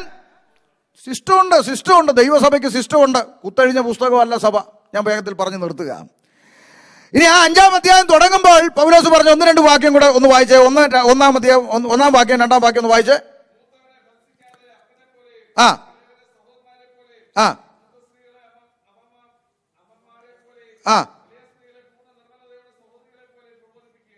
കണ്ടോ? ആമേൻ. സഭയ്ക്കകത്ത് മറ്റൊരു സിസ്റ്റവും കൂടെ പറയണം. എന്താ പറഞ്ഞത്? ഇളയവരെ സഹോദരിമാരെ പോലെ കാണാൻ, മൂത്ത സ്ത്രീകളെ അമ്മമാരെ പോലെ കാണാൻ സഭയെ പഠിപ്പിക്കണം. എന്റെ ദൈവമക്കളെ, നിങ്ങൾക്കറിയാമോ, പണ്ട് നമ്മുടെ പിതാക്കന്മാരുടെ കാലത്ത് ഒരു സഭയിൽ നിന്ന് വിവാഹം കഴിക്കാൻ അനുവദിക്കില്ലായിരുന്നു. അറിയോ? എന്താ? സഭയിൽ വരുന്ന കുഞ്ഞുങ്ങളെ പഠിപ്പിച്ചത് ഇവരെല്ലാം നിന്റെ സഹോദരന്മാരാണെന്ന്. പെൺകുഞ്ഞിനോട് പറയും ഇതെല്ലാം നിന്റെ സഹോദരന്മാരാ. ആൺകുഞ്ഞിനോട് പറയും ഈ ഇളയവര് നിങ്ങളുടെ സഹോദരിമാരാ. മൂത്ത സ്ത്രീകളെ ബഹുമാനത്തോടെ അമ്മയുടെ സ്ഥാനത്ത് കാണണമെന്ന് പഠിപ്പിച്ചിരുന്ന കാലം, ആ കാലമൊക്കെ പോയില്ലേ? ഇപ്പൊ കല്യാണം കഴിക്കാൻ വേണ്ടിയാ പലതും സഭയിൽ വരുന്നത്. 3 മാസം നീ അപ്പുറത്തിരി, ഞാൻ ഇപ്പുറത്തിരിക്കാം, എന്നിട്ട് നമുക്ക് 3 മാസം കഴിയുമ്പം ഭാഷ കൊണ്ട് കെട്ടിക്കാം. 3 മാസം വരെ കർത്തൃമേശ അവിടുന്ന് ഇങ്ങനെ ഭക്തിയോടെ വരുമ്പോഴും ഇവിടെ 2 എണ്ണം ഇരുന്ന് കണ്ണും കണ്ണും. നിങ്ങൾ പിണങ്ങി. സഭയ്ക്കകത്ത് സഭയുടെ നമ്മുടെ കുഞ്ഞുങ്ങൾ സഭയിൽ വരുമ്പോൾ ആ കുഞ്ഞുങ്ങൾ സുരക്ഷിതരായിരിക്കണമെങ്കിൽ, നമ്മുടെ കുഞ്ഞുങ്ങളെ നമ്മുടെ സഭയിലെ യൂത്തിന്റെ കൂടെ ഒരു പെൺകുഞ്ഞിനെ നമ്മൾ പറഞ്ഞയക്കുമ്പോൾ, ഒരു ക്യാമ്പിന് പറഞ്ഞയക്കുമ്പോൾ, ഒരു മീറ്റിങ്ങിന് പറഞ്ഞയക്കുമ്പോൾ, നമ്മുടെ കുഞ്ഞുങ്ങൾ ആ കുഞ്ഞുങ്ങളുടെ കൂടെ അവർ സുരക്ഷിതരായിരിക്കുമെന്ന ബോധ്യം നമുക്ക് വേണമെങ്കിൽ സഭയ്ക്കകത്ത് കൃത്യമായ പഠിപ്പിക്കൽ ഉണ്ടായിരിക്കണം. നിന്റെ അടുത്തിരിക്കുന്നത് നിന്റെ സഹോദരന്മാരാണ്, നിന്റെ സഹോദരിമാരാണ്. അല്ലാത്ത ദുരിതങ്ങളൊക്കെ ഒത്തിരി നമ്മൾ കണ്ടിട്ടും കേട്ടിട്ടുമുണ്ട്. അതിലോട്ടൊന്നും ഞാൻ പോകുന്നില്ല. പക്ഷേ ഈ പഠനം ഇല്ലാത്തത് കൊണ്ടാണ് ആ പരാജയം അവിടെ സംഭവിക്കുന്നത്. ഒരു ശുശ്രൂഷകൻ നിലപാടെടുക്കണം. ഒരു സഭയിൽ നിന്ന് ഒരു സഭയിൽ ഒരുമിച്ച് ആരാധിക്കുന്നവരെ വിവാഹം കഴിപ്പിക്കുന്ന പരിപാടി ഇവിടെ ഇല്ല. സ്തോത്രം. അത് പഠിപ്പിക്കാൻ പറഞ്ഞു. അല്ലെങ്കിൽ വിശുദ്ധ കർത്തൃമേശ നടക്കുമ്പോഴും കണ്ണും കണ്ണും നോക്കുന്ന അനുഭവം ഉണ്ടാകും. Praise the Lord. അതുകൊണ്ട് അതിന്റെ 6-ാം വാക്യത്തെ എഴുതി വെച്ച 5-ന്റെ 6 വായിച്ചേ, നിർത്താം. വായിച്ചോ.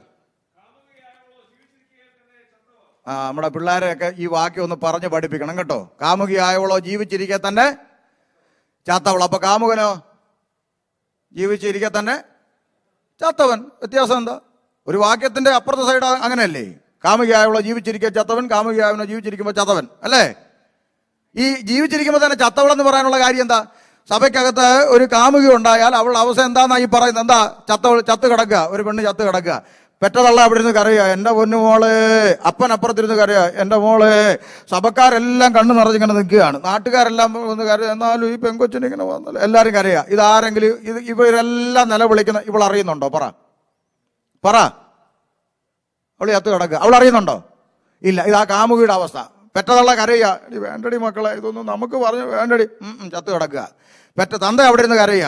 അവൾക്ക് ഇതൊന്നും മൈൻഡല്ല, ചത്ത് കിടക്കുക. സഭ മുഴുവൻ ഉപവസിച്ച് കരയുക, അയ്യോ സഭയ്ക്ക് ദോഷം വരല്ലോ, മോശമൊന്നും സംഭവിക്കല്ലോ. ഈ ആരുടെയും കരച്ചിൽ ഇവക്ക് അറിയണ്ട, അവളെ ചത്ത് കിടക്കുക. അതാ കാമുകി. വ്യവസ്ഥയില്ലാത്ത ബന്ധങ്ങളിൽ ചെന്ന് ചാടി കാമുകനും കാമുകിയായിട്ടിരിക്കുന്നവനൊക്കെ ചത്തതാണെന്നാ പറഞ്ഞു. ചത്തത്. സ്തോത്രം. വാക്കുകൾ രാമം കുറിക്കാൻ നിങ്ങൾ ആദ്യത്തെ സന്തോഷമൊന്നും ഇപ്പോൾ കാണുന്നില്ല. അതുകൊണ്ട് വേഗത്തിൽ ഞാനങ്ങ് അവസാനിപ്പിക്കാനായിട്ട് ചിന്തിക്കുകയാണ്. അപ്പൊ കാമുകിയായവളോ ജീവിച്ചിരിക്കെ തന്നെ ചത്തവള്. അപ്പം സഭയുടെ ഉത്തരവാദിത്വം പറഞ്ഞത് സഭ ശുശ്രൂഷകന് കീഴ്പ്പെട്ടിരിക്കണം, നടത്തുന്നവർക്ക് കീഴ്പ്പെട്ടിരിക്കണം. ഒരു വാക്കും കൂടെ പറഞ്ഞിരിക്കാം. സഭയോടുള്ള ബന്ധത്തിൽ നമ്മൾ കൊടുക്കുവാൻ മടിക്കരുത്. പൈസ കൊടുക്കുന്ന കാര്യം പറഞ്ഞു തുടങ്ങി പുള്ളി. ഇനിയിപ്പം പൈസയുടെ കാര്യം മാത്രമല്ല പറഞ്ഞത്. സഭയ്ക്ക് കൊടുക്കുന്ന പൈസ മാത്രമല്ല, സഭയ്ക്ക് വേണ്ടി എന്തും ഏതും ആയി തീരാനുള്ള കാഴ്ചപ്പാടുള്ളവനായിരിക്കണം രക്ഷിക്കപ്പെട്ടവൻ. അതൊരു ആത്മീയ ശുശ്രൂഷയാകട്ടെ, ഒരു പ്രവർത്തന. പൈസ പിന്നെ ദശാംശം കൊടുക്കുന്ന കാര്യം പറയാനാ ഷമീർ പാസ്റ്റർ നിൽക്കുന്നതെങ്കിൽ പിന്നെ പാസ്റ്ററിന് ഇച്ചിരി സന്തോഷം വരാൻ വേണ്ടിയായി പുള്ളി അത് പറയുന്നത് നിങ്ങൾക്ക് ധാരണ ഉണ്ടെങ്കിൽ പാസ്റ്ററിനെ വിഷമിപ്പിക്കുന്ന ഒരു കാര്യം ഞാൻ പറയട്ടെ. ദശാംശം എന്ന് പറഞ്ഞൊരു ഉപദേശം പുതിയ നിയമസഭയ്ക്കില്ല. ഇല്ല. ഉണ്ടെന്നൊരു അരമുറി വാക്യം കൊണ്ട് തെളിയിക്കാൻ ഉള്ളവരുണ്ട്. യോഗം കഴിഞ്ഞ് എൻ്റെ അടുത്ത് വാ, ഞാൻ സംസാരിക്കാം. ഇന്ന് പോകുന്നില്ല, എന്തായാലും 2 ദിവസം ഇവിടെ ഉണ്ട്, പോകുന്നില്ല.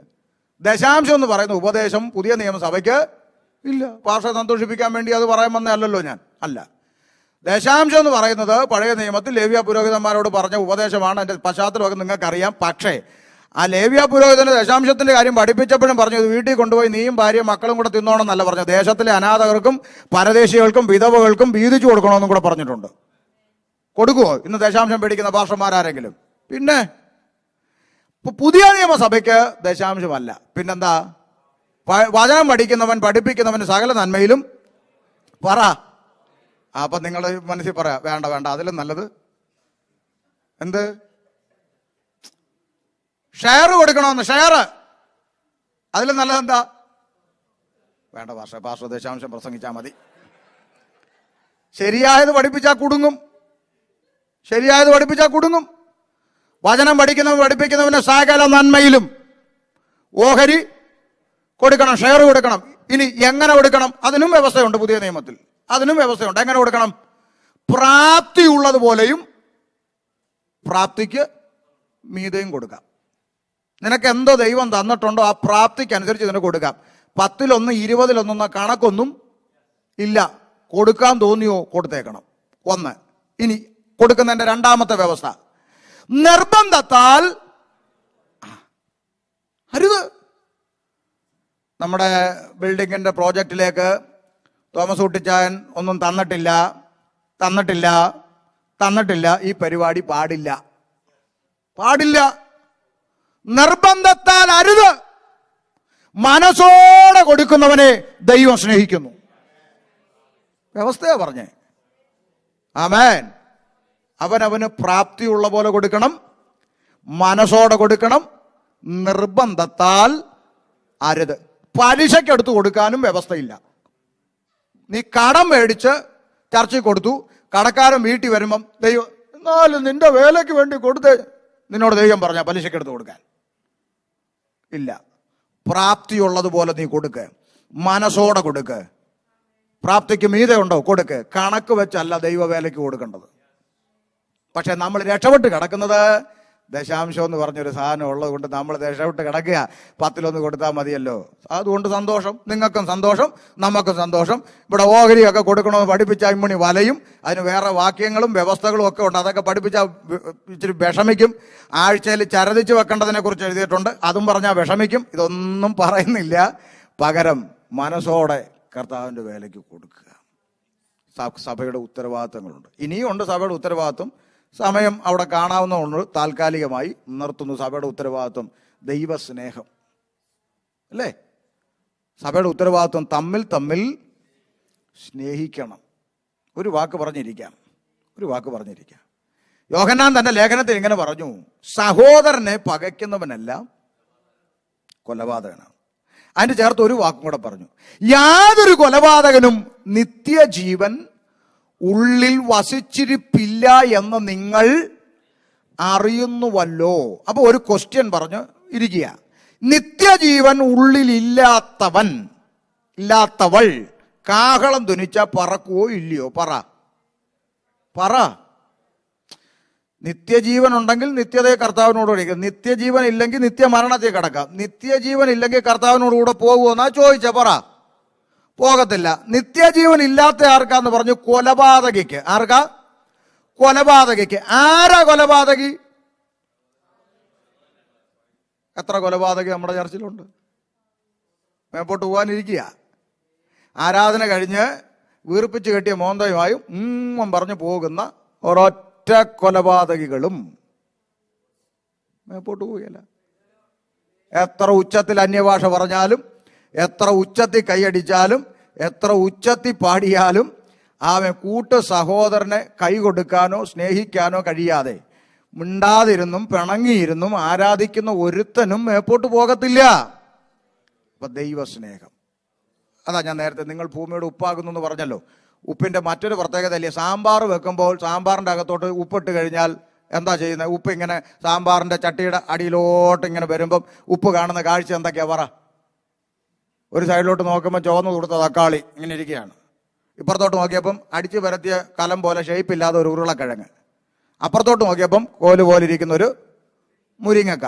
ഇപ്പുറത്തോട്ട് നോക്കിയപ്പോൾ നല്ല തിളങ്ങുന്ന വഴുതനങ്ങ. അപ്പോൾ ഇറങ്ങി വരുന്ന ഉപ്പ് പറയാ, ഓ തക്കാളി, ഉള്ളിയോടൊന്നും ഞാൻ ചേരത്തില്ല, പറയുമോ? പറ, ഇല്ല. ഏതെടുത്ത് കടിച്ചു നോക്കിയാലും ഉപ്പ് കാണും. ദൈവസ്നേഹത്തിൽ അലിഞ്ഞു ചേരുക എന്നുള്ളതാണ്. ആട്ടെ, കർത്താവിൻ്റെ സഭയായി നമ്മൾ ആയിരിക്കുന്നെങ്കിൽ, ക്രിസ്തുവിൻ്റെ ശരീരമാണ് ഞാനെന്ന ബോധ്യമുണ്ടെങ്കിൽ, കേവലം ഒരു കെട്ടിടത്തിലല്ല ഞാൻ വന്നിരിക്കുന്നത് എന്ന തിരിച്ചറിവ് നമുക്കുണ്ടെങ്കിൽ, സഭയുടെ ഉത്തരവാദിത്വങ്ങൾ തിരിച്ചറിഞ്ഞ് ഏറ്റെടുത്തുകൊണ്ട് കർത്താവിൻ്റെ വരവിനായി ഒരുങ്ങി പാർപ്പാൻ ദൈവം നിങ്ങളെ അനുഗ്രഹിക്കട്ടെ എന്ന് ഓർപ്പിച്ച് ഈ പ്രബോധനത്തിന്